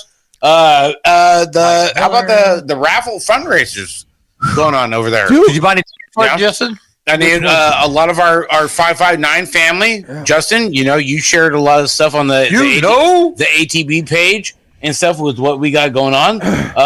The Flickcrafts, another one of our 559 family, just added to their raffle fundraiser, and they're throwing in a S Squared CEO Pro frame. And Answer Cranks. And Answer 180 Cranks on top of 2 Yeti freaking ice chests full of booze. Let me tell you this. And the winner will be announced here on the Beer Budget BMX Show on the 16th of November. Yep, 2 weeks. We're going to have the tumbler right here behind us, right here on the ledge, like we did 2 years ago. I think those fundraisers are great, by the way. And all the families, because we're really tight with them, they appreciate you sharing it and everything on the All Things pages there, Justin. And it's kind of weird. I don't see a lot of other fundraisers going on for grands aside from them. No. Which is kind of weird. Yeah, here, I'm going to pull it up. I think I found a couple of them here. I'll get them on the screen. Yeah, no, there's not. And I'll share this, hanging out this year, just doing local races, state level races. I have found that people love to gamble. Mm-hmm. I'm cutting the shit. They love it. So the better your raffle is, dude, you can legit raise some good ass money. And we're not talking about doing some hustle or anything. Right. I'm trying to is this it right here? Yeah. Let me go. Is this the guy doing it? That's Brian's. Yeah. So this is a really legit raffle, frame cranks and booze. Man, that's serious right here. Yeah, you don't have to be a BMXer to get in that raffle. Mm-hmm. No. $10 for a ticket. A couple of years back, I'm going to share a story with you guys. Our local track, one of them here, Austin's track up there, Richfield Park BMX, we did a thing, the kind of before we started the podcast, we had an apparel thing, and we filled a wheelbarrow full of booze. Right? So anyone that was attached to this apparel thing that we were doing, it's kind of like a crew, a club, a team. If you're a part of Kebco, we just asked, bring a 6-pack, bring a 5th. We don't care. We filled this big ass wheelbarrow. That thing raised legit money because you're reaching outside of BMX, right? Yes. So okay. Speaking of reaching out, I'm going to the chat there, Justin, because I know we're busy and everything. We got Anthony Acosta, first year BMX dad here, decided to go all in and make the trip to Grands. What can I expect? Any input is appreciated, fellas. I mean, everything about BMX you want to know. Talk about feeling important right now, dude. Right. First time dad tuning into the show. Yeah, I mean, every part you've ever seen for sale, every bike you've ever seen for sale, every rider you've ever seen in a magazine, more shit that you can take in 3 or 4 days, and you're there for a week. A lot of sitting around and waiting. So Anthony Acosta tuning in. Yeah, lock your bikes up. If you've ever been to any national, Grands makes it look like a state race. At best. Maybe a local. Yeah. Justin, what do you think on that one? He's gone right now. The event center for the Grands is bigger than any basketball auditorium than we have around here. Bigger than any football field we have around here. Okay, they race sprint cars in there 3 weeks after we're done. Grand, yeah. For the Chili Bowl. Hell, They have, it is 3 weeks after. You're right. Yeah, Chili Bowl. Bring a lock and a cable. Make sure you lock your bikes up. But you're going to have a lot of time. You're going to have about 6-7 hours. If you're only racing one bike, one class, you got 6-7 hours between motos. You might as well sign up for open. Yes. Even if you're running class and cruiser, sign up for open. Well, you got time if you got cruiser. You got plenty of time. Yeah, I know, but you don't want to kill a kid either. But you do have a lot of time. You got a lot of recovery time. You can race 3 bikes or 3 classes. You definitely can. But if you're not racing, if you don't have a cruiser, race open for sure. Because you're going to have a lot of dead time, and it's hard keeping the kids focused. Because there's so much Anthony going on. Acosta. Hey, appreciate you tuning in, bro. Yeah, but I mean, we've been going to Grands for Since 06, 05. wow, like a whole lot of years. 20 years. Yeah, I mean, the SS Minnow. God. There's a lot. There's a lot going on over there. 4 a.m. shutdown, 6 a.m. race. Yeah. No, you get a lot of free stickers. Every bike, they had a lot of sales on parts. You can get parts and gear and promotions, and all the pros will be there. You get autographs. They have an autograph session. Abachan saying, "How about a cooler raffle for us non-drinkers, like full of water, pre-workout, and Gatorades?" Oh shit, Abachan. Hey, I can't help you there, dude. Well, you could. If someone could do one, someone could do one, but you're basically you're raffling for the Yeti anyway. Yeah, the alcohol's a bonus. Hey, dude, if you win it, you could actually resell it and come out on top. Yeah, for sure. Jim Price, what's that? Jim Price checking in from Oklahoma. Uncle Ronnie. Uncle Ronnie's in the freaking mix there, JT. Jesus, cramming the old Uncle Ronnie. Yeah, there's a lot going on at the Grands. I mean, there's a lot of old school bike show, and it's set off back into an individual room by itself. There's things for the kids to do in the very back of it, like bounce houses, not bounce houses, but like they had a rage house. Yo, Anthony Acosta saying, thanks, fellas. Making the drive from the Central Valley to Tulsa should be a good time. How many times we make that drive? Good Lord. Hey, 28 hours minimum, bro. Man, oh man, you keep the hammer down there, Anthony, and I'll tell you what, hey, here you go. Once you get out of California, in the middle of Arizona and New Mexico, they got fireworks at the gas stations. Yes. It breaks up the drive. You know, you're in the middle of the desert on Highway 40. Just pull over, let some shit off. Yeah, and actually, you can go to the headquarters. I'm just saying, you know, hey. While you're in Tulsa, you can go to the Hall of Fame Museum there in Tulsa, and check out all the bikes, check out all the jerseys. I mean, there's lots. I haven't been there. My buddy has. He said it's pretty cool to go and check out. 15 hours from Phoenix to Tulsa is half the fun. Hey, 15 hours is easy. Shit. 15 hours. That shit. I can do that in a work day. Well, that's about right. But that's what. No, how long take it to get to Phoenix? It's only 10 hours to Phoenix, right? No, yeah, I did 25 hours to freaking Tulsa. Tulsa. That's about right. Yeah, that's about. It depends on what you're driving or if you're pulling. Either. Well, yeah, I mean, if you're going to freaking a Flying J and freaking a Pilot, you get that little truck stop coffee. Yeah, have enough drivers, you can make it there in a straight day. You make it happen. You know, when me and co-pilot Mike were in the motorhome, baby, we can go cross country in a heartbeat, son. Truck stop coffee. You got to be with Rick though, because I don't know how to do it. He makes it. Dude. Don't worry. We're driving. We stop there and get the coffee. We get in the RV. He gets in the seat. Start going. Starts drinking. All of a sudden, you just see the hair on the back of his neck start standing. Oh yeah. I'm like, dude, good Lord, it's liquid crack. I am. That's because he pours meth in it. Oh, liquid crack, bro. He had he gets those little cups and pours into each coffee. And I'm like, what in the fuck are you drinking? A little coffee shop. It probably tastes like shit, but apparently it works. I mean, he meets Biker Barry, out behind the goddamn fucking rest area, and he's get that biker speed from him. Over there where the lot lizards are at. Oh hell yeah, dude! What's up, Mike Lee? Wow, Mike Lee, check it in, Mike Lee. If anyone knows anything about lot lizards, it's Mike. Hell yeah, it's Mike Lee. Know about that? Well, you talk about lot lizards. Mike Lee's gonna check in over there at Dan's Com, baby. Hey, dude, friggin' all capital letters over there. Budget at checkout for 15% off. Here we go. Okay. Bold statement. That's a bold statement, Cotton. You buy that, Rick? 21 hours, 2 people driving to the Grands? We can make it happen. I don't know. John Rush? I don't know. I don't know about that. Flickcraft 26 hours with dinner at the Big Texan. Ooh, yeah, that's good. That's a good time right there. Well, no, it's a good time over there with Flickcraft. But no, I mean 26 hours plus dinner. Well, not bad. But when you got Robbie Stanford in the driver's seat and gets pulled over at customs between the freaking Arizona-California border, there's a whole lot of shit talking going on over there. Okay, yeah, because Brian knows. Brian was sleeping and Robbie's at the wheel, and I'm like, I got the fucking air horn on that son of a bitch. Yeah. All right, I'm gonna call it how it is. Both of you guys almost got shot. That's all right, dude. I got a fucking gun too. 32 hours straight from Chico.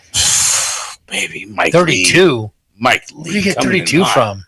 Wow. Wait. They got a speed limit. Let's see what else we got going on over here. JT, we're gonna try and keep the show rolling because the chat is on fire like a fucking STG without freaking There you go, Anthony. That sounds like a good idea. But USA Cycling just rescheduled again the collegiate mountain bike schedule, which after the hurricane fiasco, originally got pushed to spring next year, March, but now they're deciding to do it 2 weeks before Grands. And a lot of the are they doing it 2 weeks before this year? Yes. Like 3 weeks from now at Bentonville.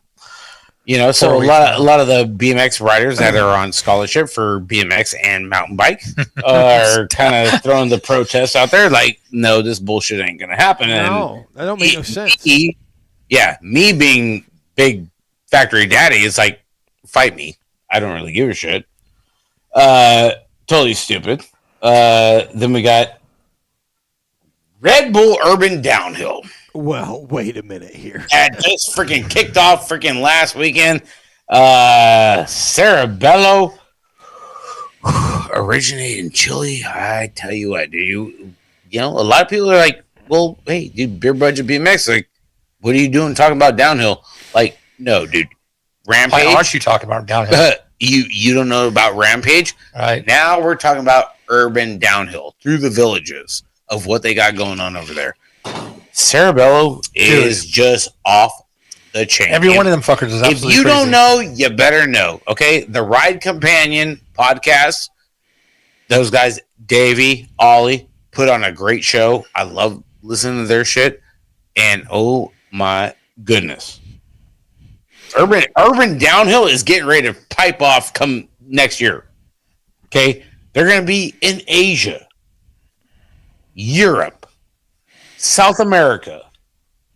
Well, they're always there. It's always been South America. That's when they're always in South America. And they just did Italy a couple weeks ago. Ain't coming over here. We don't have the terrain. No, we don't have that. A race like that. Nope. No, dude. Urban. Look at this. Let's go. Yeah, them staircases and just barely enough room to get your handlebars through there.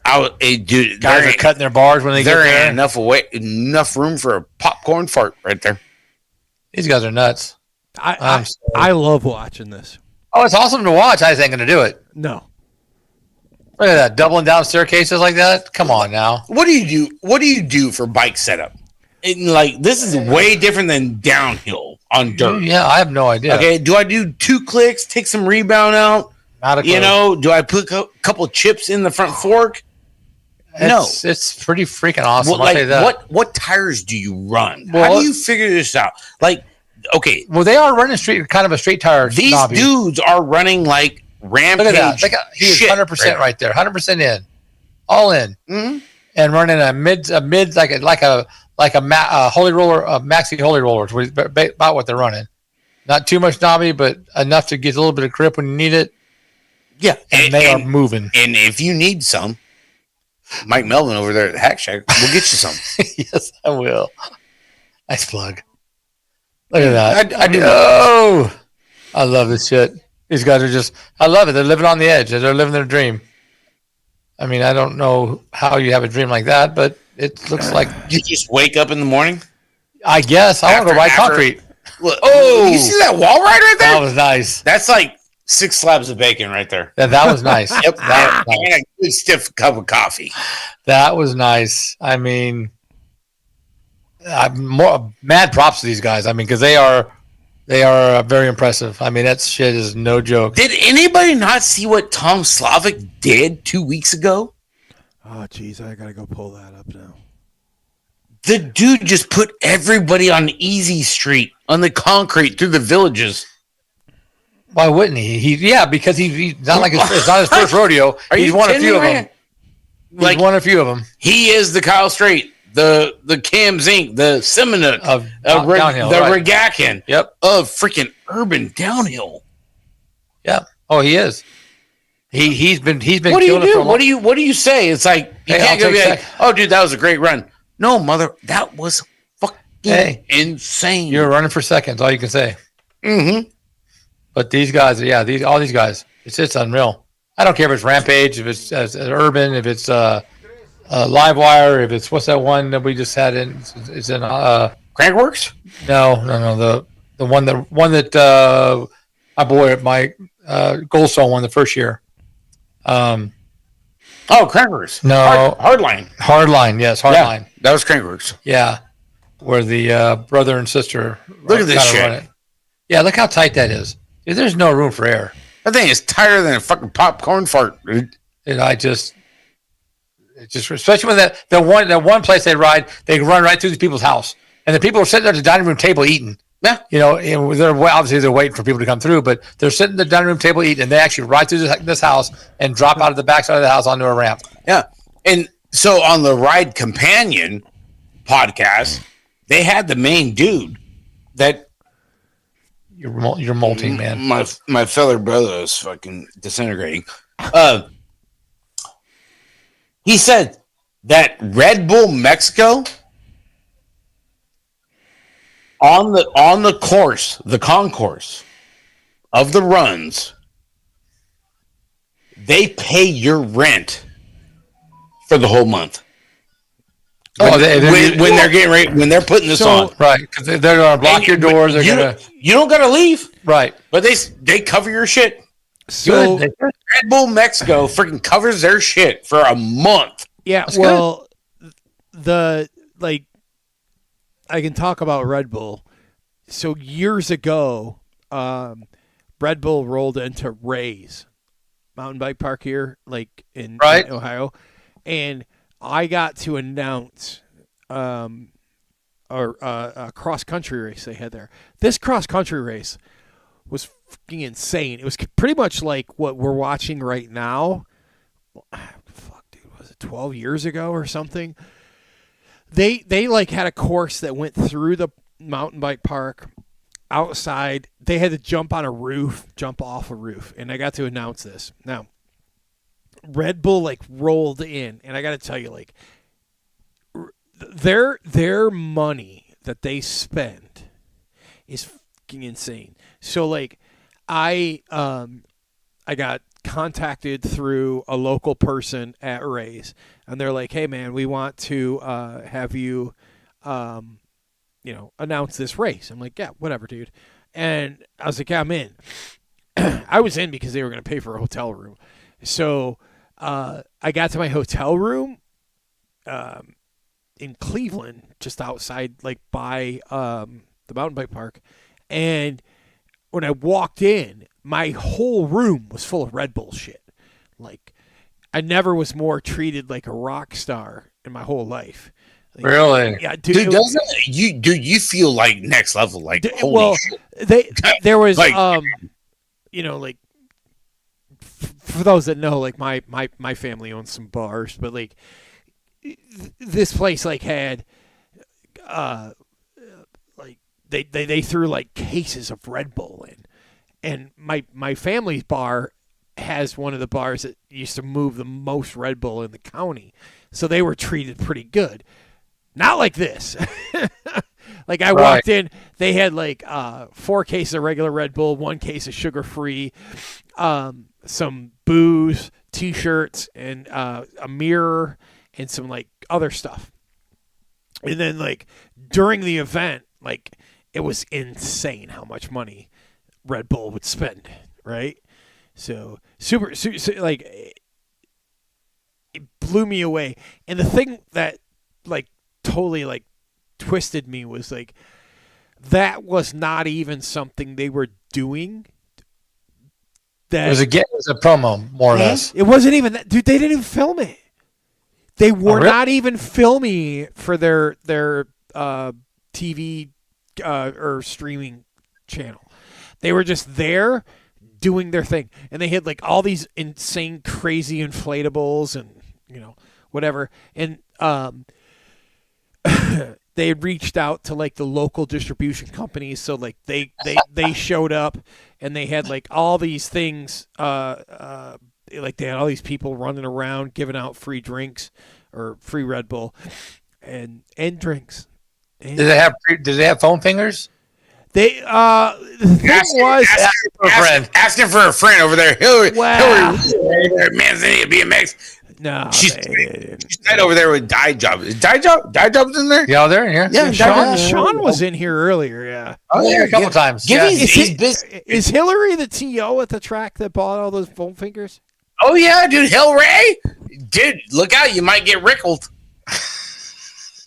I'm just saying, I ain't gonna argue with her because I sure as hell ain't gonna fight her. Nope. Hey, it's my long lost sister. Like I tell you, she got more attitude than I do. Yeah. Ladies and gentlemen, I just want to let you know about the new segment at the All Things BMX Show that is brought to you by Hillary Wheeler. It is the most amazing segment you're ever going to experience. Bring your foam finger. Bring your foam finger and shake your foam finger, but make sure that you call your foam finger. Brought to you by Hillary Wheeler. Wow. They're deep over there at Mans, man. It's Hillary deep where she goes, bro. Oh, everyone likes Hillary. She 2 fingers deep, dude. Ask Chris. He'll tell you. Is the puppet? Yeah. Yeah. Her husband. Oh yeah. He'll reckon that shit. That's facts. Oh God. Ladies and gentlemen, anything you need to know marketing-wise for your BMX track, please contact Hillary Wheeler at Manteca BMX. Oh, dude, they had the foam fingers out there at Frogtown. They had state finals. I mean, dude, Giffy over there, Dye Job, hooked him up. He pumped out freaking 100 of those son bitches. How many tracks have foam fingers? I mean, come on. Ain't no track out there. Ooh, they just started slurrying today at Mans. Yeah, they got the visionary freaking Nick Valencia over there slurrying. Wait. Oh God, here it goes. Hold on. I'm gonna hide this picture. I swear. Hey, remember this? Hey, this picture been in the studio there, JT. Right there behind you, son. Yeah, right next to you too. You smell the 15 packs over there being brought to you by Dye Job. Because we're never gonna hear that 15 pack. The math just isn't straight over there. Because the little road trip that Giffy and I took over there between the Beers commune and Seeger Way. Ladies and gentlemen, I'd like to take a pause for a moment. I need. We're pausing now. Like and subscribe. My God. I'd like. We're fluting right now. I'd like to take a pause for a moment. I need my friends in California to reach up on their shelf and grab their Maker's Mark. I have to go to the shop, and then guys go to the bar to get mine. Oh no, are there? Oh, there's one right there. Shit, I forgot. We got a couple. So before we go back to our friends in California, they're gonna go get some whiskey, and we're gonna go back to them because we do this only in support of our great friend Nick Valencia. Wow, the chat is on fire right now. Look at this. Good thing we got shot glasses on tap right now. On tap. Ladies and gentlemen. The visionary. Any good beer drinker's got whiskey laying around, right? Oh, you gotta have it over there. Hey. Am I supposed to do this? Here. There's no 100 left laying around that Sean left over there from Dye Job? Wait, you drank it all. How long you think it's been, bro? It ain't been like a week or something. Hey, dude, I can't come succumb to freaking Sean's negligence. Jesus Christ. Justin, cheers, brother. Let's go. Mixed open show, baby. Woo!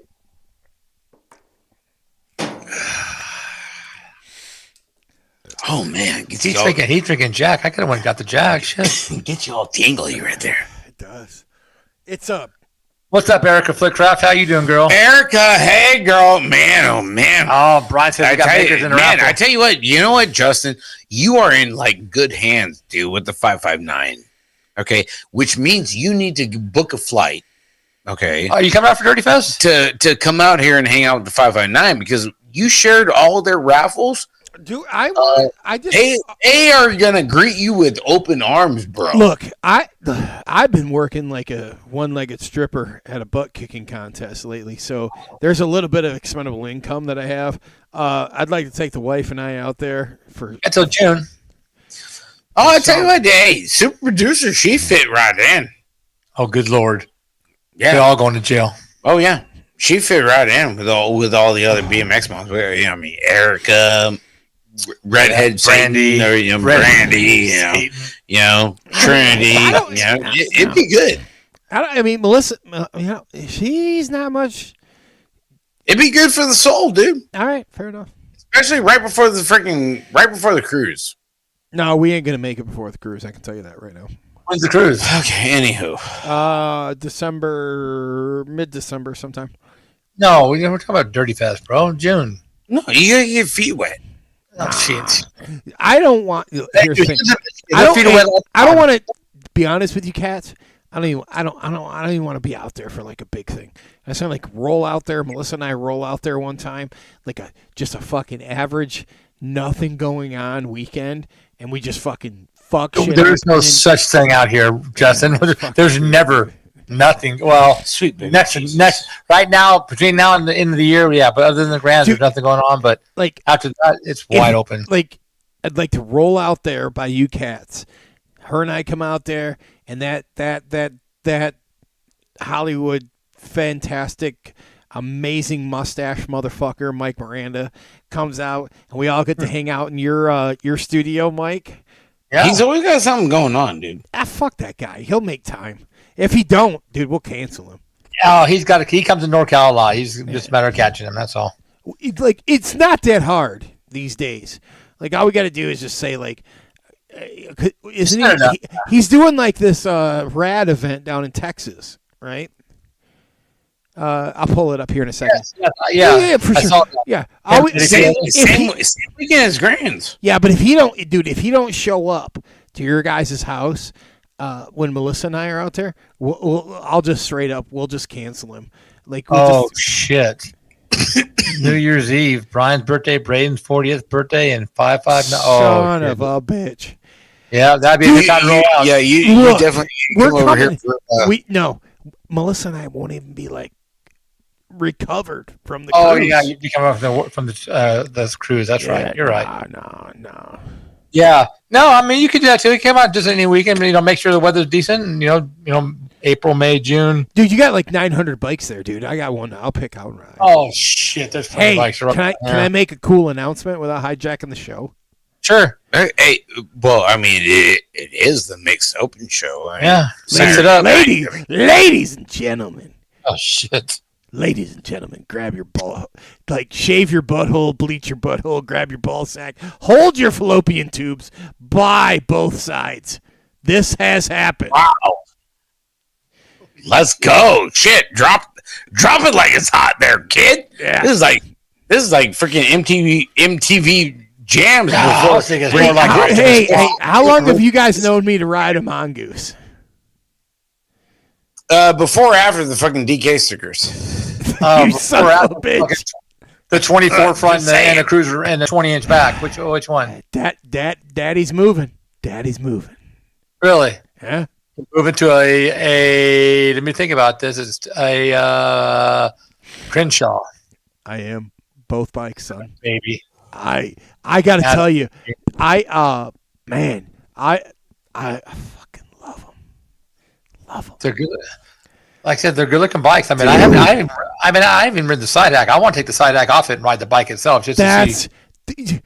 That's what I'm talking about. Yeah. I don't. We got the Crenshaw, right? Yeah, that's what you got. You got a 20 and a cruiser. I've rolled for mongoose.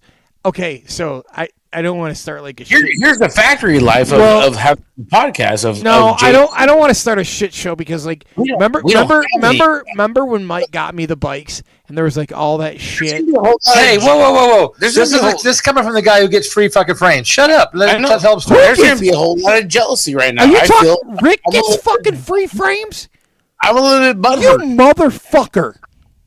Just him. I ain't got one, but he gives them. You know why he gets fucking free frames, Mikes? He had a piece of cardboard that said "Cafe will be your bus." That's exactly why. Did you not see that shit? No, he gets fucking free frames because he's so fucking short they can't sell them. That's facts too. I'm the way out for Sawyer. Right? You know what, Mike? It's kind of like those 185 fucking answer cranks that John can't get rid of that he gives to every fucking donation. Rick gets the 19 and a half top 2 fucking frames. Everyone's looking for a pro frame right now. Rick gets them. Fucker. Dude, I'm covered. I'm good. Absolutely classic. Out of baby Justin. That's what I'm talking about right there. God damn it. Oh, fuck. Hey, welcome to the shit show. You know how it rolls? Hey, you know how it is. Hey, Facebook memories came in freaking hot. I was like, ooh, look at this. Right look here. At this. Me and Justin. And actually, Facebook memories came in like 3 weeks early. I'm like, me, Justin, Fetty Villegas over there. Oh, shit. That's what you're talking about. I'm like, wow, dude, like, this is like 3 weeks, like, hell early right now. Nah, that was some good shit, son. Yeah, I was like, when was it that there was any other podcast? We had the scooter cam, the whole thing, and just hitting random. Can I like real talk about that for a minute? Get on that? Like, that was our element. That's where we clicked. And it was like so legit. You guys have been we're gonna bromance for a minute. I'm not gonna lie, it was enjoyable being home watching you guys. I need another feathered boa. We rolled into the Grands in the worst year ever, right? 2020, like COVID, and dude. So Rick may or may not remember. Like, remember when you were in Vegas, and like we were talking, and I had to like pack up my whole studio for a local race, and then Rick was at you were in Vegas, so then like the Vegas he was supposed to be at. No, it was whatever. It was like 2019 or 2020. Oh, okay. But like I remember Rick sending me a picture, and he's like, "I'm waiting in line," and he like sent some Brazilian bitch's butt or something, and I'm like here in here in my home in my basement tearing the studio apart because like I'm going to the indoor, and we're gonna try to broadcast from the indoor track here in Michigan. So anyway, like the relationship we've made that we did at Grands in 2020 was just like such a weird. Remember, it was weird. It really was. It was crazy, and a lot of people don't know it and they forget about it. But then you got a lot of new people now that they don't understand the whole podcast thing. Well, but they don't understand the Grands. I'm sorry to cut you off. Yeah. They don't understand the Grands thing. Now, I'm just going to throw it to you after I say this. I am not a person that has been to the ABA Grands numerous times. Like my first Grands experience, which I hold near and dear to my heart, was with the most beautiful woman I ever met in my life, super producer Melissa. We went to the Grands together in some shitbox minivan that we rented, but like we'd met you guys earlier that year, and then we went to the Grands, and I chucked that goddamn minivan full, like speakers and all this shit. We show up to the Grands, and we had the show. We ended up on the main stage because Rick's a better salesperson than anyone I ever fucking met in my life. So And that was great, dude. wasn't it? But like, a lot of people can't say that. Dude, no other podcast can say they were on the main stage at fucking Grands. No, you know, I mean, because cool. There's been 3 podcasts on ABA, and I'm stretching the 3rd one. Okay, just so you know. Stretch it, baby. Like a Rail the burn. Oh, like Tyler Brown did it. Remember the year he sat out from racing pro when he was going to go to vet? So he did like a thing, whatever. Like he's a dude, but like the legit shit of BMX racing is like our tiny podcast live stream that we do. Like that we do right now. Like we're doing it right now. Like we were the ones that hit the main stage. And dude, if you remember, Rick. Oh, I remember. We had that flex off because they wouldn't turn down the main shit. And I'm like, hold my nuts. I got these speakers, I got these amps, and I'll turn this shit up louder than they can do here in the arena. Dude, we pulled just random folks. Yeah, it was like the craziest thing ever. Dude, we had the scooter cam. Nobody understands it. Like having the scooter cam. How dangerous both of those are. Grands scooter and the scooter cam. Scooter cam like lives forever. Yeah, dude. Remember I had the over under. I'm like, hey, dude, here's my picks. Plus one, minus 2, this, that, and the other, and it's like, oh shit, we got a good one. Here's your behind the scenes, right? So Rick's like, I got Fetty, right? And I'm like, who the fuck is Rick? First of all, and where the fuck is Mike? Right? So like Rick shows up, and I'm like, God, he's short. Cocksucker's got an Esquire frame, and I got a Mongoose. I didn't even have a Mongoose bike yet. I had a DK with stickers on. So I'm like, fuck this guy. And so he's hanging out with us. And remember, you were riding the what was those bikes called? The Watt bikes. So you're riding those fucking Watt bikes.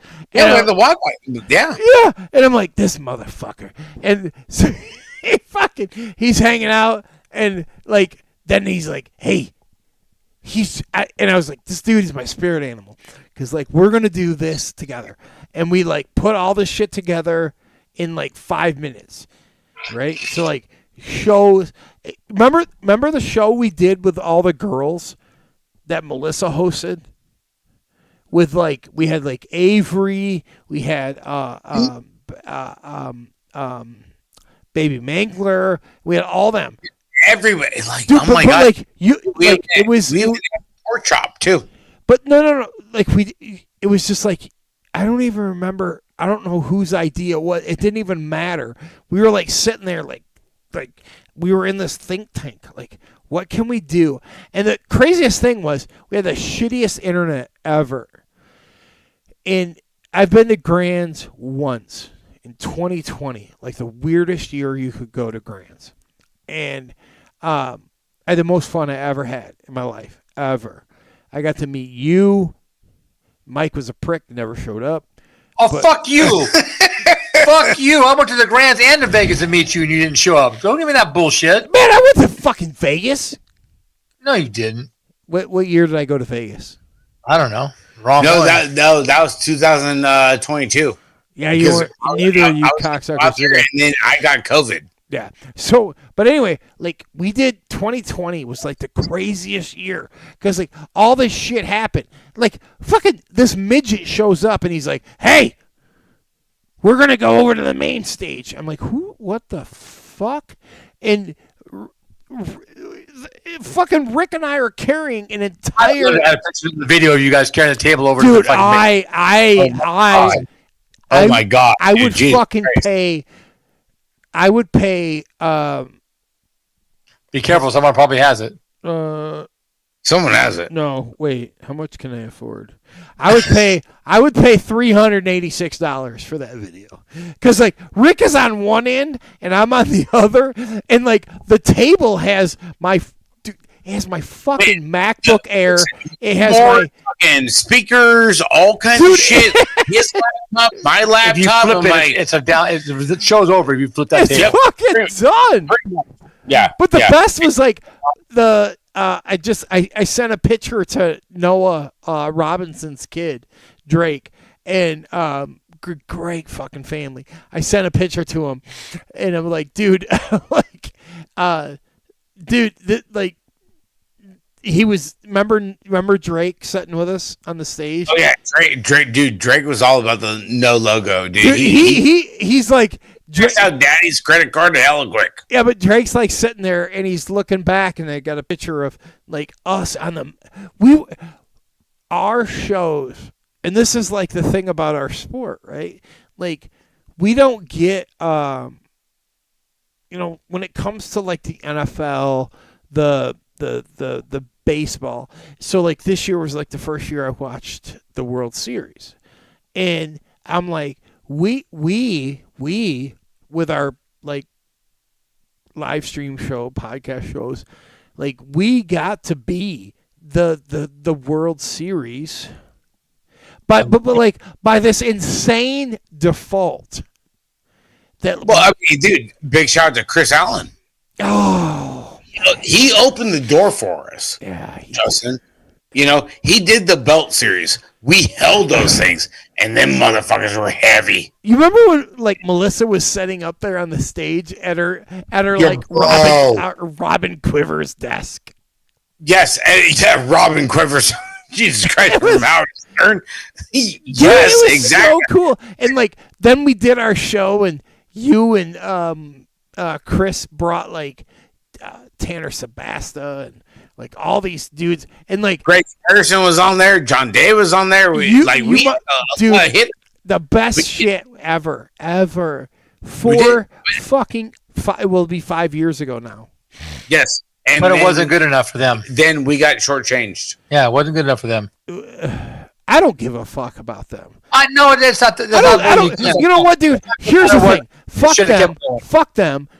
The best part, and I'm never going to say who them are, because I got to go on a cruise with them in a few weeks. Like, the thing is like, wear a condom. Look at what has happened to the entire field. Like we did that, and I'm gonna in a few seconds. I'm gonna make you guys talk while I pull those pictures up, so people that are watching now know what I'm talking about or what we're talking about. Like, we were put on the main stage of the USA BMX ABA Grands. And like, remember how I had to like put the speaker stacks up there to override those? We worked our ass off. So they threw us the stage. I'm sorry, they threw us the stage. No huddle fucking offense. Yeah, they threw us the stage. And they're like, yeah, go ahead. And then they wouldn't turn down. Which I am extremely grateful for everything they did, but like I couldn't.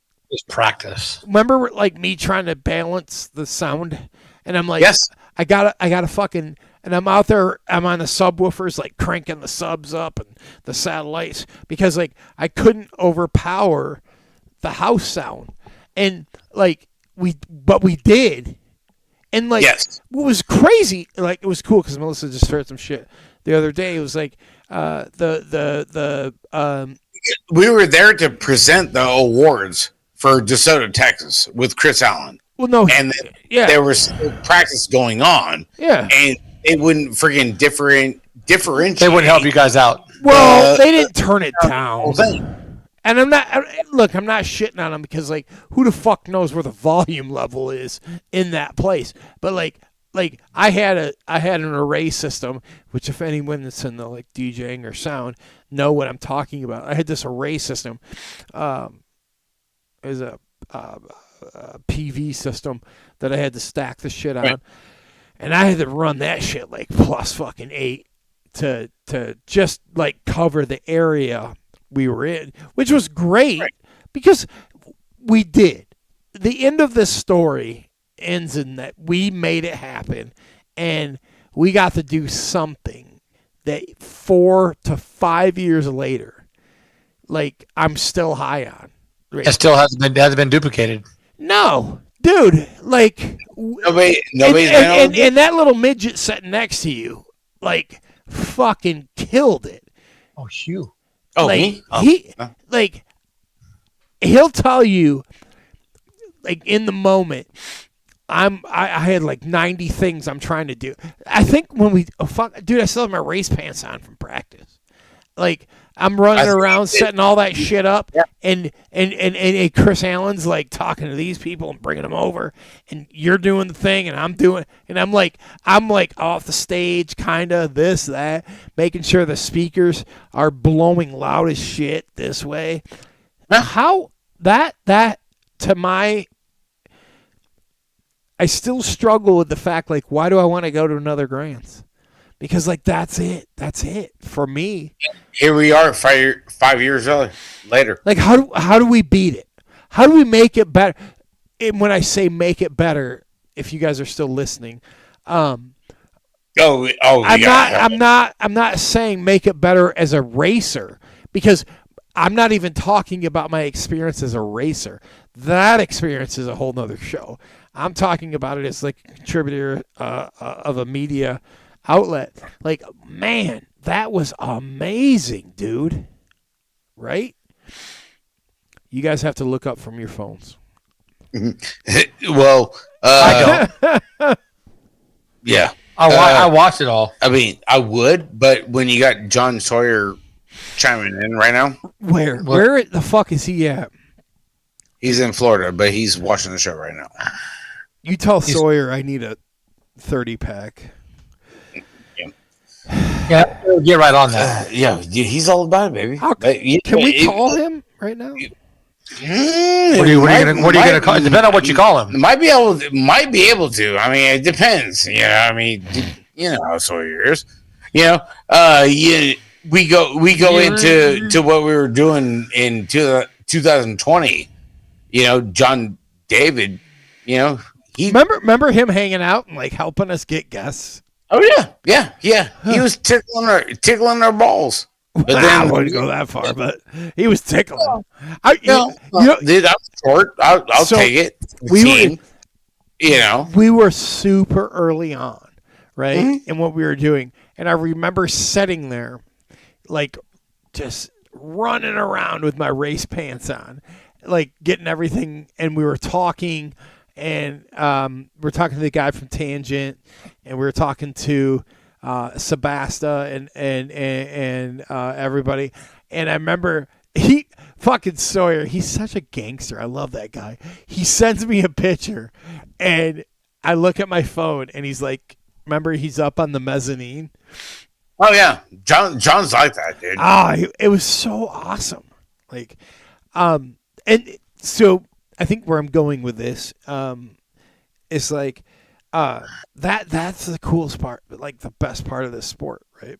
So none of us make, just so you guys know, dude, nobody is making money off like what we do. BMX podcast? Doing a podcast? Yeah. Dude, John is just one of those guys. He just wants to hang out. I can't believe you get fucking free frames from him. Well, you know what? You get free frames from him. Hey, it's not like a regular thing. It's just hit and miss. So I got a little pull with the mother. I'm just saying. Hey, you wanted to run a T-bone frame, remember? Hey, dude, you're on the Mongoose freaking DK freaking forum there, big guy. What? I can bring you over here to the dark side, but it all depends on Ron and Lucy. Well, Lucy's not a good character witness. Like I said, you picked the dark side to begin with. I mean, but you know what, Mike? I don't need those shenanigans. As far as anybody else goes, like everybody loves the show. I fucking love you, buddy. Yeah. Shots fired, bro. Pew, pew. Yeah, a little P-shirt. Everybody loves It's just a paintball gun, don't worry. when we do the shows together. Everybody's like, "Oh, dude, where's homie at? I thought he does live on Wednesdays. He's taking a little bit of a break, dude. That's my dude. It's been a month. His wife said he needed to take a break, so he took a break. And a lot of people don't freaking realize that shit.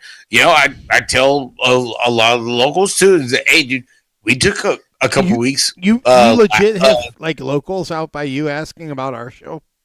Yeah, because they love how we honestly we do how we. Oh, okay, cool. Thanks. Collaborate. They love seeing it. And I go and tell them, like, hey, dude, I took a couple weeks off freaking the year before, when Ricky left to go to college. Like, that's my ride or die. That's my kid. Nothing to do with Mikey or anything here locally. Like, just kind of down, kind of sad, But when you're in here 200 shows deep, nobody knows that. Dude. Especially when you're live and you got the chat and everything else and everybody else tuning in. Nobody knows that, until they come up to you and be like, hey, dude, I appreciate your story and what you guys are doing. Yeah. When you get those parents, you're like, hey, you know what? Thank you. It's different. We smoke and joke, fucking have fun, fucking crush beers and all that shit, But then, smoke what? I don't smoke shit. Well, I smoke my tires because I'm so fast out the whole shot. You are so full of shit. Don't get me started there, JJ. Dude, right? Look, let's just put this on the line. Can we We have been tied. Can we fucking line up?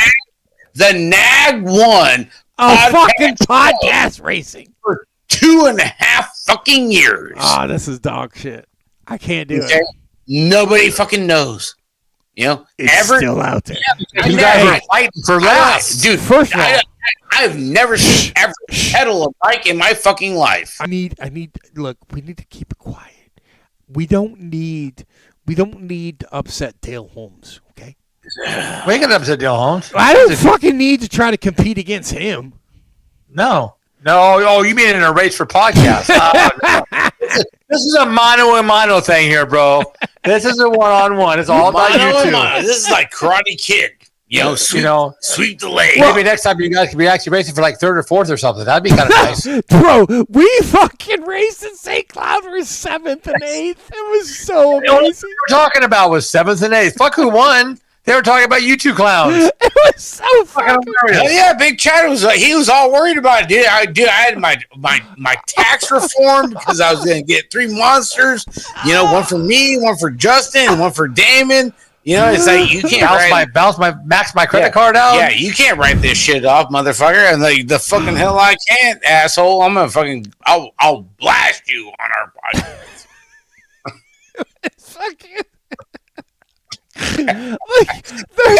There's a rubber match that's gonna happen.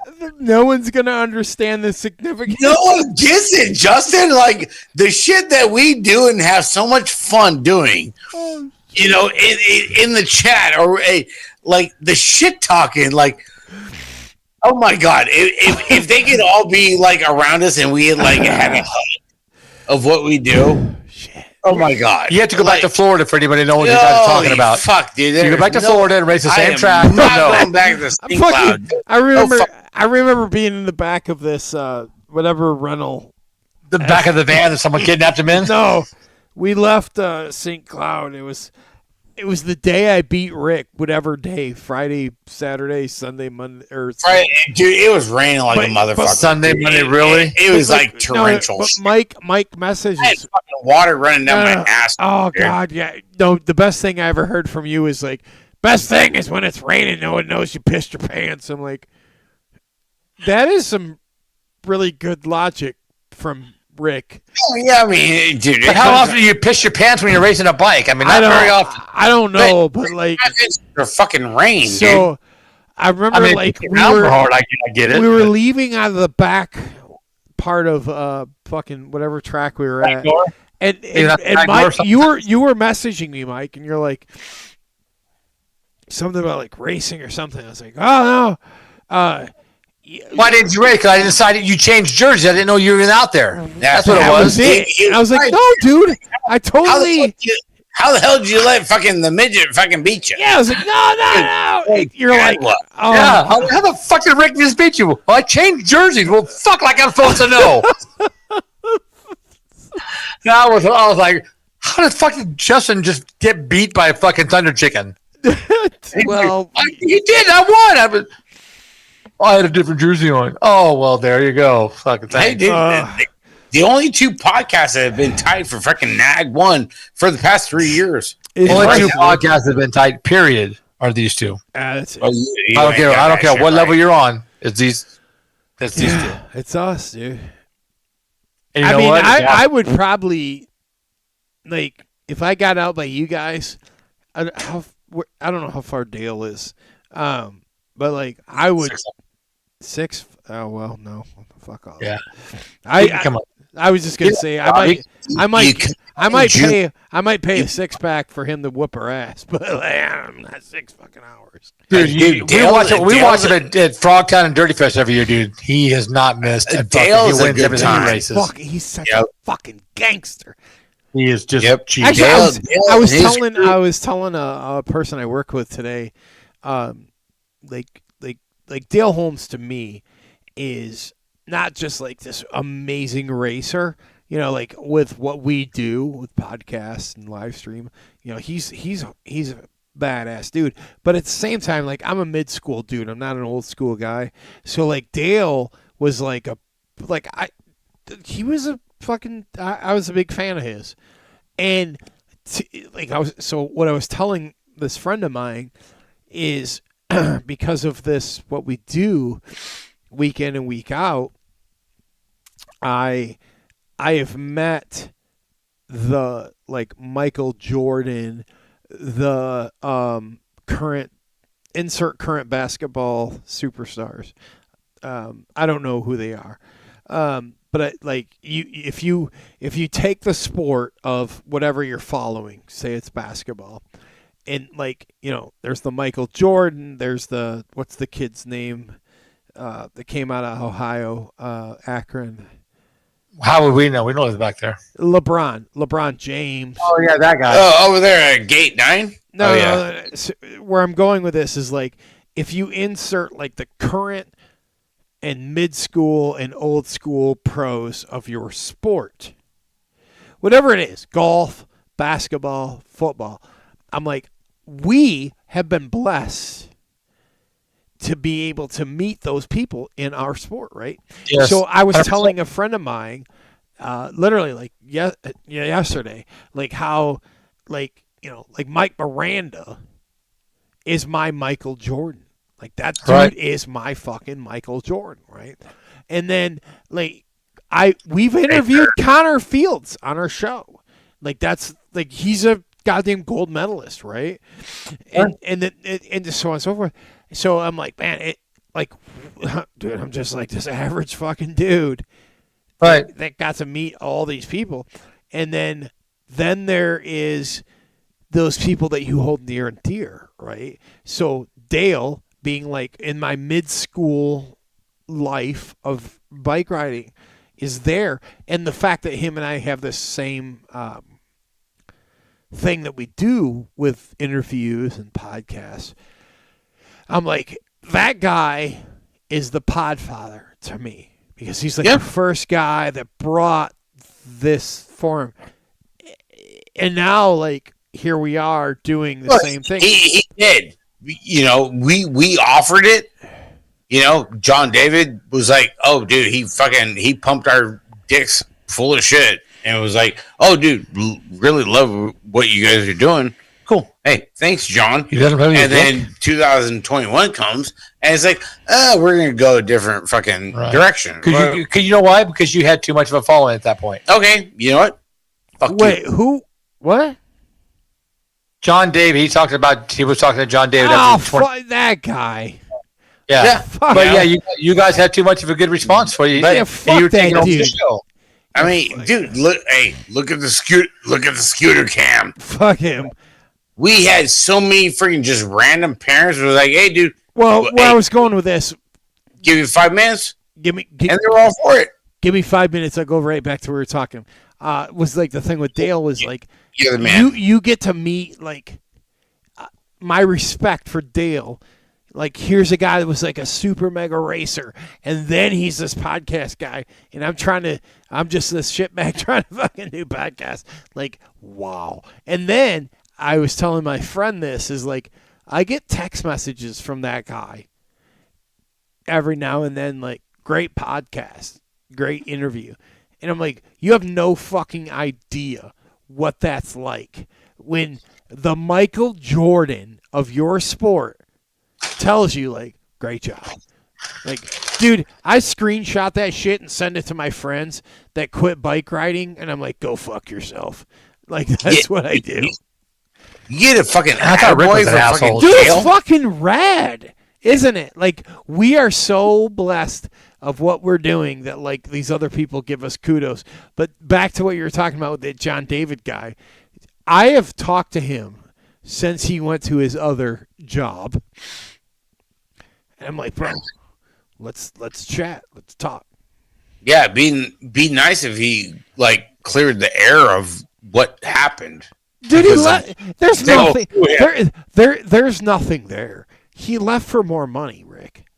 Like, no, dude, I mean, I get it, dude. Fuck off, dude. No. Look, if we were not in BMX and we just had a friend leave a job to go get more money, it wouldn't be a big deal. The fucking fact that guy worked at NBL, then ABA, and then left, it's a big deal. No, the fucking ain't. It was for more fucking money. Hey, dude, I got no problem with that. Hey, dude, John David, you got something else going on bigger and better? All right, cool. Let's see what you got. Maybe I pick up our show, and we go your direction. Kind of like with what Clay Harper has going on over there, freaking the Monster Downhill Series, because he don't like UCI and USA Cycling. You know? Oh, could you imagine? So it's like, cool. Hey, you want some of this action? I got the people that bring it to it, and I got followers. Did John give you any insight? You know, so it's like me. I got nothing, nothing to lose. No, he never came. He never came on the show. Did he come clean? Yeah. No, I know not a show, but did he come clean with what was going on here? You know, he just bounced, and then I never heard from him. But he went. But I messaged him I messaged him through like just text, and then Facebook, and then I followed through with sorry, I'm drawing a blank right now. LinkedIn, because he's really active there, and like I didn't get any response. I was like, yeah, fuck it, like I'm not chasing that shit. You know what I mean? Like whatever, it is what it is. But you're right. Like trail mix. That ain't fucking trail mix. You're eating popcorn. No, you can't. None. Go away. Get on my trail mix. Excuse the co. Hey, I feel like Eric Carter tonight. Look at you. I haven't eaten all day. Sorry. Goddamn, you coming in like EC? Jesus Christ. Bro. Goddamn, dude, coming in like JV with a smash burger on freaking Hollywood. You got to hit the reset and just like let's act like we're doing a. No, fuck that. This is fun. Knobs. Let's talk more shit. John David didn't give you no info, huh? No, I mean he just bounced. I didn't hear anything from him. It's cool. Cocksucker. I mean, look, I'm one that like with what we do with our interview style, like I do a buckshot approach. So like I've probably sent let's call them invites.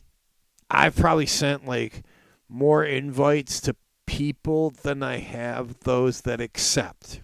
If that makes sense. Yeah, absolutely. Yeah. Because I'll just throw that shit out there. Like, I don't give a fuck. Like, I mean, but at the same time, like, my fail rate is, what it should be. But it's sometimes like people that I hear are maybe did BMX, and I don't know for sure. There'll be like somebody like, hey, that mountain biker, like, oh shit, what was their name? Hines? Kalani Hines? Oh, Kalani? Oh yeah. Yeah. I'm like, I messaged her, and I have like a like a kind of like a template. And like, I remember, like, I think I was watching one of the Red Bull events. I'm like, holy fuck, she's got a BMX background. So I was like, send it to her. I'm like, I'm just one of like a fucking million shit podcasts that are trying to fucking get her attention. So, I mean, you do what you do. Yeah, worth a try. Yeah, well, that's the thing that this month off has taught me, that it's not like a loss. Like, you're just learning the way. And like it can't be a grind. Now, like, in the reality of shit, like you and us, we're fucking 4 or 5 years into this. That ain't shit.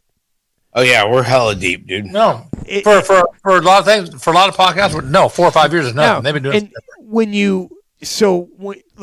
I use, if you guys are still listening, like when I post podcasts from our interviews, like I never post our mixed open shows, because like, one, it costs fucking money.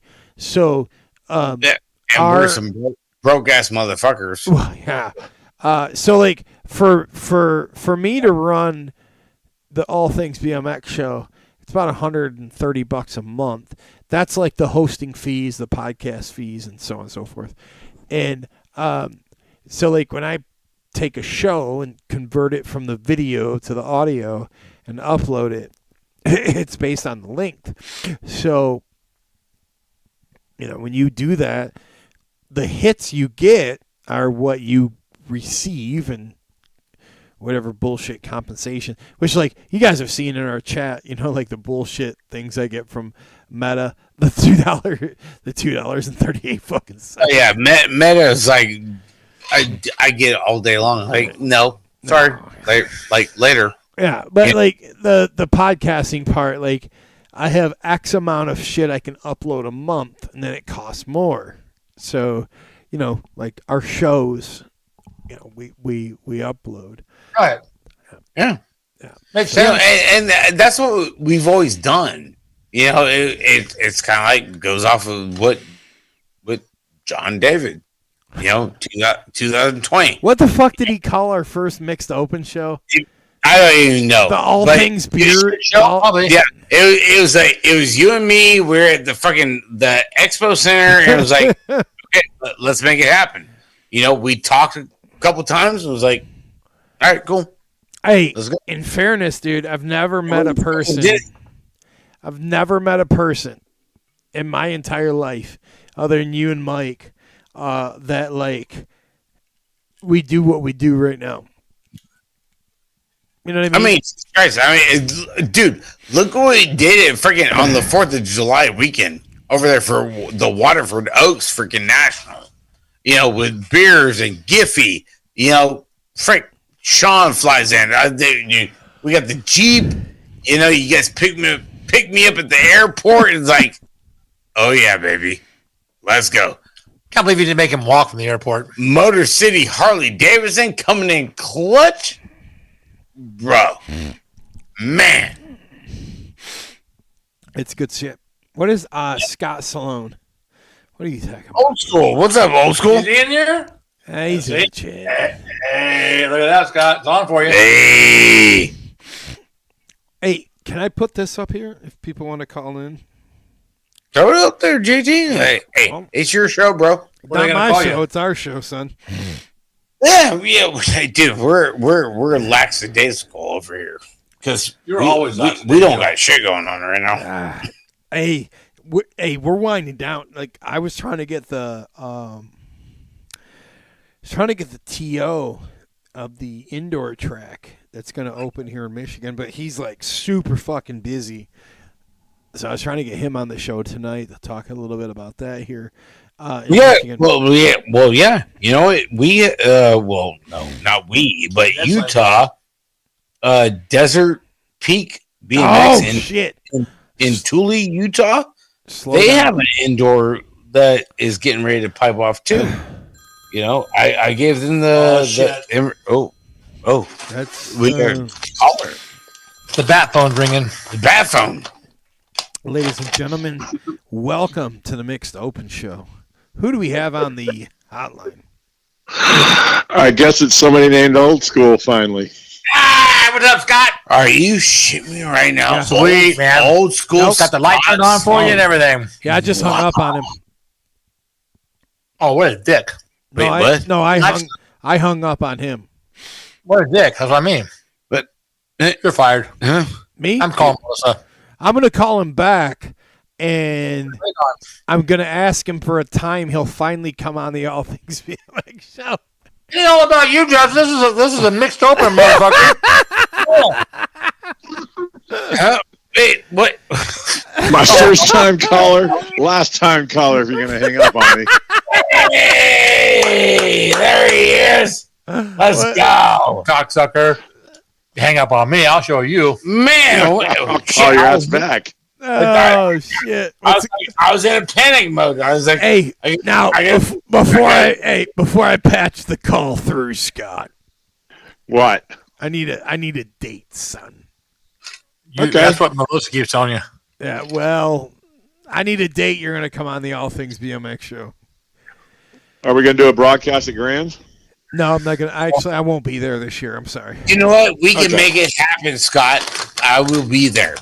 I know you will. Which one's going to be which stall is going to be porta potty 6? Because I'm not stepping in that one. Just for the team is going to be over there at gate 9, baby. Bring your blue. I know where that is. Oh shit! That's. How you doing, Scott? I'm doing fantastic. How are you, sir? How many side hacks are you going to have at that place? Oh, who knows? Don't look at me. I built a bunch of jobs. Between you and Justin, I swear to Christ, I am in a fucking bad fucking spot right now. Why? I'm strapped. I'll fix you. Look at that. I'll fix you. Yep. See? Fixed him. Great. Anyway, honestly, Scott, I have no idea. I might start drinking. You might start. When did you stop? Just because it's Friday or Saturday. Whatever. I guarantee I might have a few there, but I know I've seen a lot out here in the last 6 months, so there's no telling. Yeah, excellent. The more here, have a good time with them. That's what they're supposed to be for. It's fun. Yes, Scott, I will see you in staging, bro. All right, make sure I get. You will at least one time. 1, 2, or 3. Okay, especially at Hardesty because going into the finals, okay. Challenge. I'm just saying, bro. I'll be at both places. Don't worry. So what's going on, Scott? How you doing? I'm doing fantastic. Yeah, where you been racing today? No, I didn't go over to DeSoto. It was supposed to be a shootout with Cowtown and DeSoto, but it got postponed due to rain. So next week we're going to do the shootout where we race at DeSoto in the morning and Cowtown in the afternoon. Oh, it's a two-track race. Yeah, 2-track double points each. Okay. So we can burn them up before the year ends. I was going to say, how does a DeSoto get rained out? But if it's a 2-track, I get it. It was the Cowtown that was going to get rained out. And then some people said, well, why don't we just race both races at the same place? And we're like, no, it's a shootout, track versus track. Right. Fair is fair. Yeah, that's not how that works. Everybody leaves one track, has fun there, goes over to the other track, has fun there, and then heads home. You hear that? I mean, why can't we used to could do that out here, but we don't do it anymore. We used to try to do that a lot more, but there was a person involved that it was all about them. Well, really? I'm talking about. Couldn't tell you. No way. But not like I know anything about that. Yeah. No. Because we used to have the Firecracker Series here in California. 4 tracks, 4 on a 4-day weekend, and it was a blast. Not anymore. I had heard about those. Yeah, it was so much fun. But and the number of people that travel from track to track is incredible. Yes. 1300 we'll all pretty much leave at the same time, and they would be all signed up and ready to go before we ever got there, the old guys. And then we would sign up, and it was great. Yep. But we can't all get along anymore, apparently. It's the word on the street. It's the times, apparently. Yeah. Yeah. So what else? What's going on exciting in Texas? What's coming up? What are we looking for?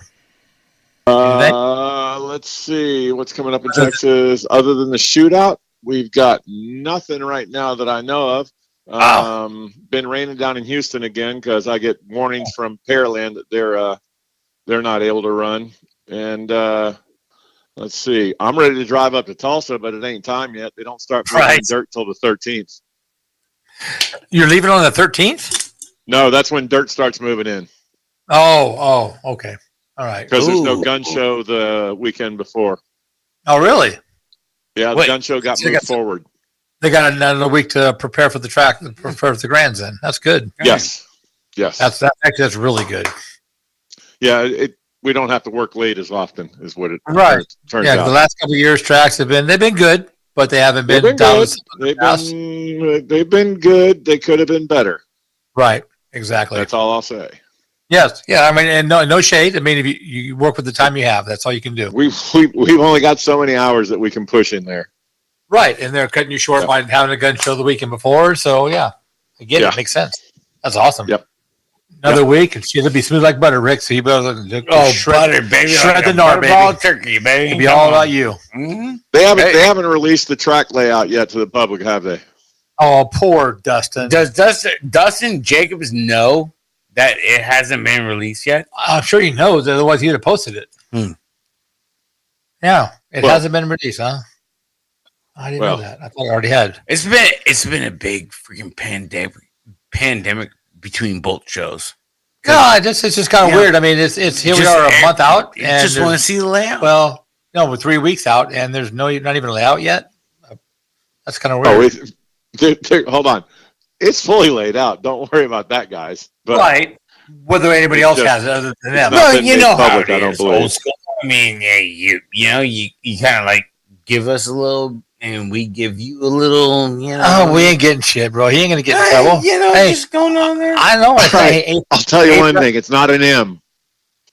It's not an M. Okay. Ooh. That's fine. Okay. That's fine. That's good. I mean, change it up. I can't tell you whether it's a left or right hand. I can't tell you any of that. But it's not an M. I mean, if you're that focused on doing it left or right, you're thinking about the wrong things. All right. I'm picking up what Chris Abishon said. I heard it was a left hand first turn. Abishon is coming up like some big shit talking right now. Dustin Jacobs is waiting patiently. I don't think patiently has anything to do with Jason Crouch. What's up, Crouch? Is Crouch on? That's crazy. I mean, you're under fire right now, old school. I mean, we're trying to help you right now, but it's not working out too good. It's kind of like BMX platoon. You're on the hot schedule right now because everybody's coming. You're in the hot seat there, kid. That's all I can tell you, though. Hey, but you're used to it. You do staging. You're always in a hot seat, right? I am the hot seat. Hey, did I tell y'all that in Kingman, Arizona, I got F-bombed by a 7 intermediate? I saw the post. Are you shitting me right now? I saw the post where you posted that. I'm like, and this is going to come across the mixed open show? I can't believe you let it go. F-bombed by a freaking 7-year-old? Yeah. Twice. Back to back. He repeated it. He did it twice. And you let it go. You didn't snatch him up? How come you didn't text me? I would have wrecked I know you didn't. I know why you didn't, but yeah, that's my first instinct would have been snatching him by his neck. I'll put him on Easy Street real quick. Yeah. Yeah, I did let everybody on the hill know that, though. And then supposedly somebody spoke to the kid afterwards. He never apologized to me, but he didn't do it again. What about the parents? Anybody talk to them? Let them know? They never came to the hill as I had them paged 3 different times on 2 different days. Wow. They probably just dropped him off, let him race, and went home. Yeah. Yeah. And then I was also told I don't know how to stage. Really? Are you shitting me You right fucking now? rookie, you. Okay, Hold you on, know what? Hold on. We had all the awards done and the truck loaded and leaving for Phoenix at 12:30 in the afternoon. And But you're I don't lagging. know how to stage. Wow. Yeah, That's a compliment in itself right there. yeah. Dude, that's an attaboy. I mean, fuck. We're loaded up by 12:30, going to the next track, and I'm done. You got to step up your game on that one, dude. Jesus. I'm not gonna lie. According to every Barry Noble's video I've seen of him international, you're the man. You're on top of it, and everything's copacetic. He's the dude. Oh, He is the guy. yeah. You watch. If you all you gotta do is watch Barry Nobles, you'll see old school up there staging, and every time he's like, I try. Hey, that's all you can do, Scott. You know what? Yeah. Some of these people are just assholes, and you can't keep them happy no matter what you do. The cool thing with old school is like he gives you the hand signals. He's like He flips you off. this, that. Oh, sideways. I think even everybody. I like- thought even just you. No, you're getting. Well, no, I get. I know what finger you'd get. I get special treatment, but he's like, hey, you got this, you got that. I'm like, cool, thanks, Scott, appreciate it. But hey, Good deal. Sorry, Thunder, but just going up. Hey, Get an 8. paperwork. Get an 8, bro. Paperwork comes in clutch. Yeah. All right, so Justin, when do you have an opening? Sorry. Let me. Never mind. Hey, what's up, Justin? No. Hey, look, I'm peeing again. Look at this guy. No. The mixed show. Fuck Mama off. called him. What the hell your hattie has on? Yeah, hang on. Let me go. I have January 8th. Hold on 1 second. All right. Don't go nowhere. Honey, and my schedule. Honey, Hey, January 8th. January coming That would be me. You know, that's the only way I can get. Hey, I don't have a Hey, schedule. I do. that's the I week don't. before Sunshine State Nationals. I should be in town. All right. Sweet. You're not going to Florida, huh? Oh, I am. Oh, you are. Yeah, I'll go to the parents before that, but that's the Wednesday before. The following Wednesday is track setup day. The 15th. That's when we start unloading the truck and setting up the track. So I'll be there for that. Check out freaking old school, dude. He's all about the track. Old dude, school will and get all this demoted to turn 2 What a official guy. for smacking a 7-year-old around if they keep up the potty mouth. Man, you ain't lying. That's coming from dude. Crouch is coming in hot right Hey, now. that's not even coming on. That's just Okay. legit. If you smack the shit out of it, at least you have a job, Man. but you get demoted. Wow. Damn, Crouch. Yeah. Screw that. Turn 2, you don't get to talk to nobody. Yeah. You know, all the wrecks are in 1 yeah. or in 3, and 2 is pretty quiet. Yeah. I Yeah. don't know. Definitely got to talk about. Yeah. Dude, A 7-year-old dude. I don't know if I could do that. I don't know if I could keep from snatching the motherfucker Crouch up is coming in hot. at 7 years old for F bombing me. I'm just saying. You're a I get- better man than me. Hey, old school. I get F bombed on Tuesdays. You get F bombed everywhere you go. Well, you know, I don't F bomb you. Hey, appreciate it, Mikey. No, I love you, bro. Can't do that. Hey, let me All do. right, hey, Well, can I hit you up for the 8th? Yeah. All right. Oh, look at this guy. Yeah. Guy calls after he wins the freaking flat pedal. Oh, open, you he's like, mother-fucker, you. well, I want to fucking do a little training right now. Well, you know what? He also beat you in Florida, so you know, hey. No, we're tied. We Whatever, are tied. nag one on podcast for Whatever. 3 Wait. What Did you the just fuck? call a 7th and 8th place race somebody getting beat?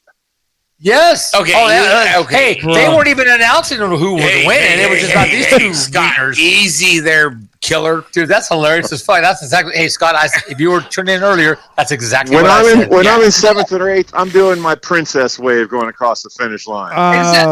Well, first of all, It was raining. Hey, everybody else in front of you didn't bother them. I had more fucking water going down my ass crack So than I did did everybody- my shoes Oh, my over there God. at St. Cloud. You know, Dude. and it was a crazy predicament because Everett Robinson over So there, your shoes were full, and Fuck, everybody else over was there, shorter. freaking real BMX was like all pumped up with freaking Justin. You know, I'm over there myself. Fuck, You must you know die. what? Everett and Shannon can fucking eat a rhinoceros's butthole. Like, first of all, they're not even on the fucking podium of BMX fucking podcasts. Okay. Hell, they're not even in the chat room. Shit. Well, they were earlier. But I agree with you, Scott. You know, you're going for 7th, 8th. There's no winner there. Exactly. You know, hey, win out friggin' the But Brothers. hey, the funny here was the funniest thing. That race, that day, the only motherfuckers that knew anything that was happening, if they were listening to the Announcer? to the feed, was fucking 7th and 8th. Because like it was fucking God love him. What's the kid from Florida? The announcer. Pump, wasn't it? Pump. What's the fuck is his name? Chad. It was Chad. Chad's down there just fucking talking. He's like, "Here comes ATV. Here comes Beer Budget BMX." And we were in fucking 7th and 8th place. And it, like, we literally know who the hell won. We literally fucking barely was between Justin and me. I was like, "We're because you paid off the announcer." Dude, fucking ran like a son of a bitch. We hit the last turn, and all I remember was like that fucking last straight is longer than going to fucking Georgia to Florida on the fucking. It's 21 rollers, dude. It really sucks so fucking bad. Like Larry. Oh yeah. You ever Dude, reached the Larry it track? fucking sucked. And remember, Rick, they were so deep as fuck, and everyone's like, "This track." Oh my god! Dude, everybody was What like, is it deep to him? It was ridiculous. I'm it sorry, was so Mike. stupid. You're right. It was, but like, hey, that shit was. Hey, Show me a roller that's not deep to Rick. come on, bro. Look at the pump track; they're deep. Well, We don't need no racist bullshit. Stop being racist. Anyway, that shit was fucking rough. Hey, we have old school on the line. And I We remember, talked like, about you too. dude, I came out one of the laps. I come out of the last turn, and I'm like right behind Rick, and I'm like, I got this cocksucker Behind him. dude. I got this cocksucker, and we hit those rollers, and I'm like, No, we don't. dude, fuck off. Like, behind an Oompa Loompa? What the fuck is going on right now? And then I'm riding in old school. I'm driving home, and I'm riding home. And I'm riding home, and we're going back to the Airbnb. We were, and fucking Mike messages me. He's like, "How'd you get beat by the fucking midget?" I'm like, "Fuck you, dude." And he goes, "Did you even make the main?" Because we talked about this earlier in the show. I had a different jersey. I'm like, "Motherfucker, dude." Change jerseys, all I can tell you. I'm like, this dude is. I'm like, he's on my ass. Like, I was like, bro, I was in the main event. I was wearing this. He's like, and you still lost to Rick? I'm like, God, you suck. It was great, Scott. And here we are. Here we are. Fuck, what are we? 5 years later, Mike? 4? Yeah. 4 fucking years later. We're hella years later. Still talking shit. Gallons of fucking rainwater going down my ass crack. You want to know? You want to know what the craziest thing is about this relationship with old school? Because like old school hung out with us. If you remember, he hung out with us at Grants in 2020. Remember? Yep. Yeah. So the cocksucker's only been on one of our fucking shows. Cocksucker. Dude, what is that? You ain't gonna get a guest like that. Fuck off, dude. I already booked him. Oh, good. He'll change his mind. I would. Fuck that. He don't want to fucking change his mind. Old school, don't take that bullshit, bro. Smack the shit out of him at the Grands. Oh, he won't be there. I won't. I can't. He won't be there. I can't fucking afford to go there, dude. Go to Michigan. You'll find him. It's not hard to find. The fucking transponder fees are fucking ridiculous. Oh, Jesus. Here we go. Oh my god! Oh my god! Oh my god! So, those aren't until January. Hey, Those aren't until January. hey, you want to know what I bought with my flat pedal winnings, Rick? A transponder. I sure the fuck did. Maybe. So here's what I did. I won $230 or whatever in Toledo, Ohio, and I was like, "How do I spend all this money in Michigan?" All this money. You race 7-year-olds? Just hella gang. Fuck you, Mike. I raced. I raced fucking very able fucking people. Oh, very disabled veterans? What? I mean, come on, bro. Sucker you. No. If I wasn't a disabled veteran myself, I wouldn't say that shit, but I am. So fucking, you beat up old guys that are broken. Let's fucking go. Let's go. I'm thinking about only racing Cruiser next year just so I don't have to buy a transponder. Jesus fucking Wow. Jesus Christ. How much is a transponder? Damn, old school coming. Dude, I paid like 50. I paid $50 for it. Are they more than that? No, they're not supposed to be. They're supposed to be between 50 and 60. some people are charging. Why are so some many tracks. people so angry right now? Because you have 2 bikes, you got to buy one for each bike, or I mean, you obviously it'd be better if you did, but Yeah, well, I bought 2. I did. I bought 2 of them. But like, why are people so angry? why? Because they're making you do it because they're Dude, telling I you you have have no to do it idea, to dude. race. I've been paying That's like, why. for fucking 20 and fucking cruiser fucking. Yeah, but it's not for transponders not for you. for 3 years. Yeah, not for you though. Yeah, but can I like For I don't me, want you got to to buy it for you. look. I know I've been talking a bunch of shit, but like I don't want to hijack this. But like, I have a friend of mine that like raced RC cars. Oh, they had transponders for 20 years. Yeah, but like this dude, my friend that like I used to live with him. Anyway, come on. like the dude, Come on. like every fucking car he had. Come on, Junior. Oh Jesus, you motherfucker! Wait, hey, Mike, I'm gonna fucking record that gasp you just had. That's like a ringtone. No, this is what I'm gonna. This is great, bro. You can't even talk anymore. You're stuttering. Hey, Mike, this is what I'm gonna do with this is this is what I'm gonna do with that that you just made. I'm gonna put it right here, right here. That sounded like when Rick hit the ground last time. No, the grand. right here. I'm gonna put it. Damn. You see that? That's what I sounded like last year. Yeah, I was bleeding out my fucking So- Achilles when I fucking did This that was your shit. ass. My buddy that races RC cars, he has like numerous cars, and every car he has a transponder for. So Every like, one of 'em. I don't understand like how people are so goddamn butthurt Because about- they're making you buy something else to race. That's Yeah, they're but dude, making you the do fucking- something. That's dude- all there is to it. You're being told what to do. That's the problem. Yeah, but, UCI has been that way for almost 9 years. Right. Yeah, Right. but- Most fuck, people don't race dude. UCI, so it's This supposed to be a isn't- local homeboy sport. Not I a don't fucking understand why mandatory. this is a thing. I don't. I don't disagree with you, Justin. I'm just saying no, you're being I'm told what with to do you. as an adult, and it's not. You don't like But- it. but- I don't like but- being told to do. But if I go play golf, like, hey, Rick, Mike, Really? dude, have You're you a hockey seen? player, bro. You don't play golf. You've seen my golf? Have you seen my golf? Yet? Really? You know, need to dude, come out here. Might drag that shit in here. We'll go play golf. Let's go. Ah, fuck it. Let's Bring go. Let's It's on. let's go, son. Let's go. Anyway, if I go play golf, Fucking show right if I now. go play golf, like they can charge you for all kinds of shit, right? Like fucking range fees, goddamn like a cart fee, your bag fee. Like there's all sorts of stuff. You didn't know that going in. Well, I mean, dude, Yeah, but- I mean, It's been like that since day one, but it's been like that since day one. This is something new that they're making you buy. I don't know if Participate in this sport. I don't know if I agree with that though. But that's what's. Hey, I'm sorry. Anything the USA BMX throws out there, if you're telling me what to do, I'm not having it. I mean, I'll do it. Okay. I don't like it. Okay, no, that's fair. That's fair. That's fair. That you are literally saying like I don't fucking agree with what they say. Right. the clown has no penis. Well, the You thing is like I motherfucker. said, we've been racing for fucking 50 years now, 40 years, some years, whatever it It's is. a whole lot, dude. Yeah, and we've You're never looking good, had dude. to have anything other than a membership, and that's like Yep. any sport. You want to be in a That's ball true. sport, you got to pay to get into the sport. One time, you don't have to all of a sudden. Oh, hey, now there's another fee. Now you're telling me I got to buy this if I want to race nationals. It's like, well, Now- just because Jen's retiring, because no one can keep score like Jen does, because she is the bomb at keeping score. But now you have to have a transponder, so they don't have to worry about it. They don't even need a scorekeeper anymore.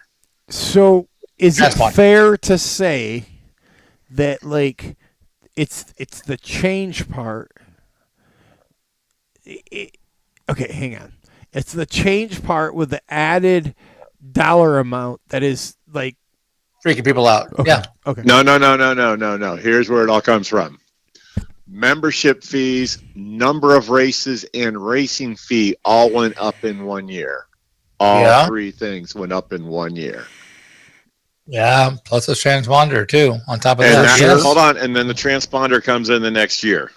Right. And everybody's still butthurt about, number one, 10 races, which means you got to go to another race, minimum, and Right. a fee change, and a increase in membership fees. And then throw a transponder on top of it. Yep. It's a Yep.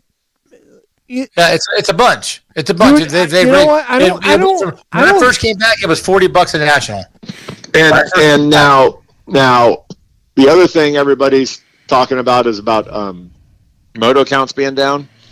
If you go back to 2018-19 and average them out, we're within 3% at every race. Well, so pre-COVID. I don't. So not that, but I came back in 2004, so we were at $40. Memberships were 50. Well, 55. There's that variance, but like what old school saying is like, it's a bunch in 1 year. There's that. And hotels went up, and state of save hotels went up. So I mean, it just so much went up. I got to do this. That everybody's just tired of up. Yes, I agree. I mean, it's a bunch. I mean, I don't know that it doesn't matter what I think because we're going to go race anyway. Sure. And hold on. And when I pull out my 20, guess what I want to have mounted to it? A transponder. Exactly. I don't want to get not scored or get DQ'd or whatever. But I mean, for my nephew, I mean, I got to buy two for him. Yeah. And if I actually start racing again, I got to buy two for me. And that's like, okay, it's only $200. But you're telling me I have to do something just to race. No, for our whole life, they've been able to sit at the finish line and keep score and tell you who got first, second, third, fourth, fifth. So I don't know. For me, it's it's one of those being told what to do things. I'm not very good at that. Right. Yeah. Like Richmond says, Abishan, we're in the pits is how Jen uses the bathroom with those long ass nails. I don't even want to know. I got to go now. No, I'm leaving. No. I'm not getting in on that one. Zachary Wrenchman, but it's a one-time 60 purchase. That shit. People post and act like it's a month thing, and on top of that, yearly sub. If you wanted to see your times, is like a 25. Well, if you want to see your times, you're gonna have to pay. Right, but who does? I mean, pros, yes. 15 above experts, yes. The rest of us, no. No. Well, I don't want to know I'm going that slow. Yeah. Sorry. Hold on. I know I'm slow. The only time I get fast is coming out of the last turn, going down the last straight, and there ain't no separate timer there. Right. I don't need that info. I don't need to be. I go in fifth or third, and I come out second or first. Right. It's what I do because I'm a sniper. Yeah, it's crazy. I mean, but I don't give a shit what sport you're in. It's expensive as fuck. I mean, we are actually on the low end of cost per year, I think, of sports, especially kids sports, soccer, travel baseball, not regular baseball, but travel baseball, football.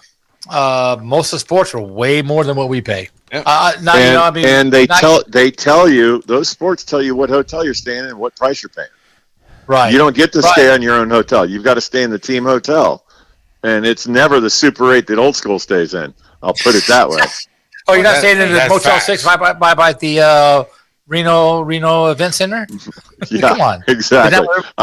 No, that's never the one that the traveling teams stay in. No, talk about sketchy. Jesus criminy. Yeah. Well, but it's crazy. It's gotten more expensive, and everything has. It's not just BMX. That's what That's it. Like it's not just the increase here. Hey, I don't know about y'all, but I paid $2.35 for gas today. Hey, you know what, old school? I love you, bro, but fuck off, okay? Hey, damn, $2.35. It's nothing personal. Hey, old school. Look at this. $2.35. I'm whooping your ass the next time we play golf. You could whoop my ass if you had fucking forehand. You ain't got shit on me. It's cheaper in Houston. They're paying like $2.18. What? I need you to understand. You only have one part of your state that has water on it, and we have our whole state's covered in water. We pay double. Dude, we're gonna I quit. I ain't moving to Texas. So fuck that. Fuck that. Wow. It ain't all that. Yeah. Gas prices are great, but I'll move back to Georgia first. Mike, Hey, go ahead. Mike, put your goddamn money where your mouth is. What kind of clubs are those? Expensive. What do you got? What are they? Hogan's or Walmart's or what are they? All right, kids, I'm out of here. January 8th. Cool. Thank you, bud, for calling in. We appreciate you, bro, and good luck at the Grand, man. Yeah, good luck, buddy. Oh, yeah, thank you. I'm going to pedal. That's all you got to do, bro. That's it. What does that say, Justin? Right, later, kids. It's fucking, bro. It's expensive. What's it say? I couldn't read it. You're wiggling around like a damn, you're playing with your Peter. Jesus fucking Christ. What kind of clubs are they? Just tell me. I can't read. I don't fucking read either. Well, they're not fucking rack 3, so I'm not worried. They're not pings, so we're good. Yeah, I'm gonna fucking own you. Bring it. God, can we live stream this? Should we? I don't know why not. We'll have Rick go with us. He can drive the golf cart. Oh, there's only room for 2 though. That wouldn't work. Can he reach the pedals? Barely. Okay, fair enough. But yeah, I'm in. I'm fucking dude. I got my TaylorMades and my pings in the garage. Don't you worry. I got my bad boys right here. I don't. Yeah. Hey, I'm in. Nothing like a round of golf. Real true story. I bought them out of a What's that show called where they do the storage thing?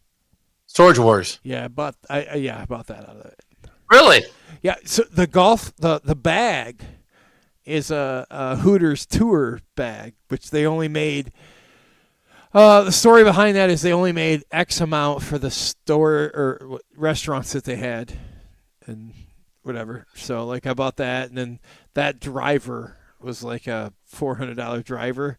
But I like bribed the dudes that had the storage shed in my hometown with like 2 cases of beer. And they were so stoked because the beer was in glass bottles. Really? Yeah. I'm like, if you knew what I paid for that. Right. You're a hustler. Well, I mean, it was convenient. I'm a sugar nut. Remember that? There was an old movie that had Dom DeLuise, Jerry Reed. I can't remember who the guy was. They were cops, and they bought a pawn shop and were trying to catch criminals selling stolen goods. And this old woman came in trying to sell some legit shit. You're a Michigan. He spoke Russian or whatever it was. No one knew what it meant until finally, basically a con artist is what they're saying. But yeah, now whatever. Hey, I mean, before I race, I played more golf than I race. I enjoy it. Matter of fact, I'm gonna take my dad out. If it don't rain, I'm gonna take my dad to at least a driving range this week. Make sure he can handle that before we go play golf. But there you go. Yeah. So I mean, I love playing. It's dude. The only thing, cocksucking motherfuckers. I did a golf outing for when I worked at Verizon, and like we rolled up, put our those that had like bags or clubs, put them on the carts. So this motherfucker, they stole my goddamn Hooters umbrella. Really? Yeah. No shit. I don't blame him. I stole it too. I don't blame them either. I mean, I didn't pay for the bag. I mean, I made a fucking wheel and deal it. But it still sucks. Yeah, I was like, I'm at a tournament and not get my shit stolen. What the fuck? But I need you to understand. When I show up for golf, I show the fuck up for golf. Oh, he got the slacks. I mean, hey, I'm not gonna. I can't say anything. I mean, I usually don't play in pants, but I got the crease shorts and the fucking button up or the golf shirt and yeah. Let me rotate. I got 5 different pairs of shoes. Let Daddy rotate this. Hold. Looks like you like sitting and rotating, huh? Well, sometimes. I mean, it just happens. It depends on if the rent's. That was wrong. I'm sorry. That was a bad comment. I think that's a Tiger fucking driver cover. Is that what that is? I need you to look at these FootJoy shoes that match my shit. You're not Tiger, bro. Black and orange ain't fucking. Don't you goddamn worry. I have a very strong mid game. Mid game, so from like 150 in. Fuck if I know. I got a rangefinder on here that tells me.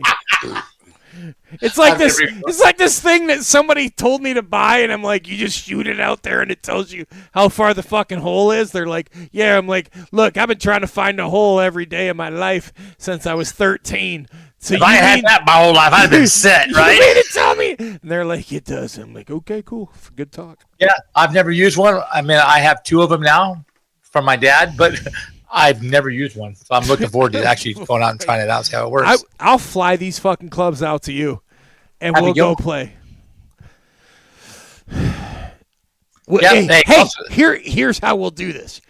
Rick and I have the BMX racing thing. Oh, right? Yeah, we do. You and I have the golf. All right. I'm in. I'm in. Let's do it. Fucking in. Definitely. Hey, who can sponsor our shirts and jerseys? Giphy. Fucking Giphy. We can get Giphy. I guarantee we get some fucking golf shirts from Giphy. Yeah. Some. I don't want. You know what? I want a cape. I don't want a golf shirt. A cape. He's got a bow. You want a cape? Fuck. I need a mask. I guess apparently like no. Stop it. Or a pair of tight fitting vinyl shorts. You do that too? No thanks. Skin tight. No thanks. Just hella tight. Like fucking. Can you do the Happy Gilmore? What the hell? I can't. No, me either. Like skinny jeans. No, fuck all that. My ass is too big. You know, so. Yeah, same here. But I can't. Anywho, hey, dude, want to thank everybody tuning in to the show tonight. Like, my God, dude, what a fire show! Thank you, everybody, man. That was fun. Mixed open. Hey, Rick stayed sober. We got to talk the whole time through, and it was a good show. Good. Yeah, it was definitely good. I took a nap. You know, season 6, getting ready to pipe off over there. The All Things BMX Show on freaking Wednesday this coming week. Been a long time, bro. Hey, thanks. A month. It's been a month, man. Yeah. We're not gonna go back into that. Yeah, no, that's awesome though. That's hey, I get it. Hey, there's nothing wrong with that. I mean, if Rick did that shit, I'd freak out. But dude, I mean, because I have too much fun doing this. I'm not gonna lie. I'm such a hoser. It's ridiculous. I have too much fun. I enjoy doing this show too much. I mean, the people that tune in and the comments we get. I mean, they may not agree with me, and most people don't. I get it, but I still have a good time doing this and trying to enlighten some new BMX people to the sport and helping them out and getting them pointing in the right direction. Same thing with South America, Chile over there, freaking for urban downhill. You know, Justin with everybody else tuning in from freaking USA BMX like holdings. The indoor over there, Desert Peak BMX in Thule, Utah. Peninsula BMX. You just posted them in Blue Springs. Shit, Peninsula freaking live is Blue Springs was really good. 2 days in a row. San Diego, talk about Tyler Brown and him implementing e-bikes on Tuesdays only. You know, that's a big thing. I don't know how many tracks are doing that. So after watching the mountain bike videos, we saw them trying to ride a BMX track. Yeah, that was a big thing going on into the show tonight. You know, with San Diego. So, but other than that, guys, hey, appreciate everybody tuning in. All the insight, all the information, all the chats, dude. We love.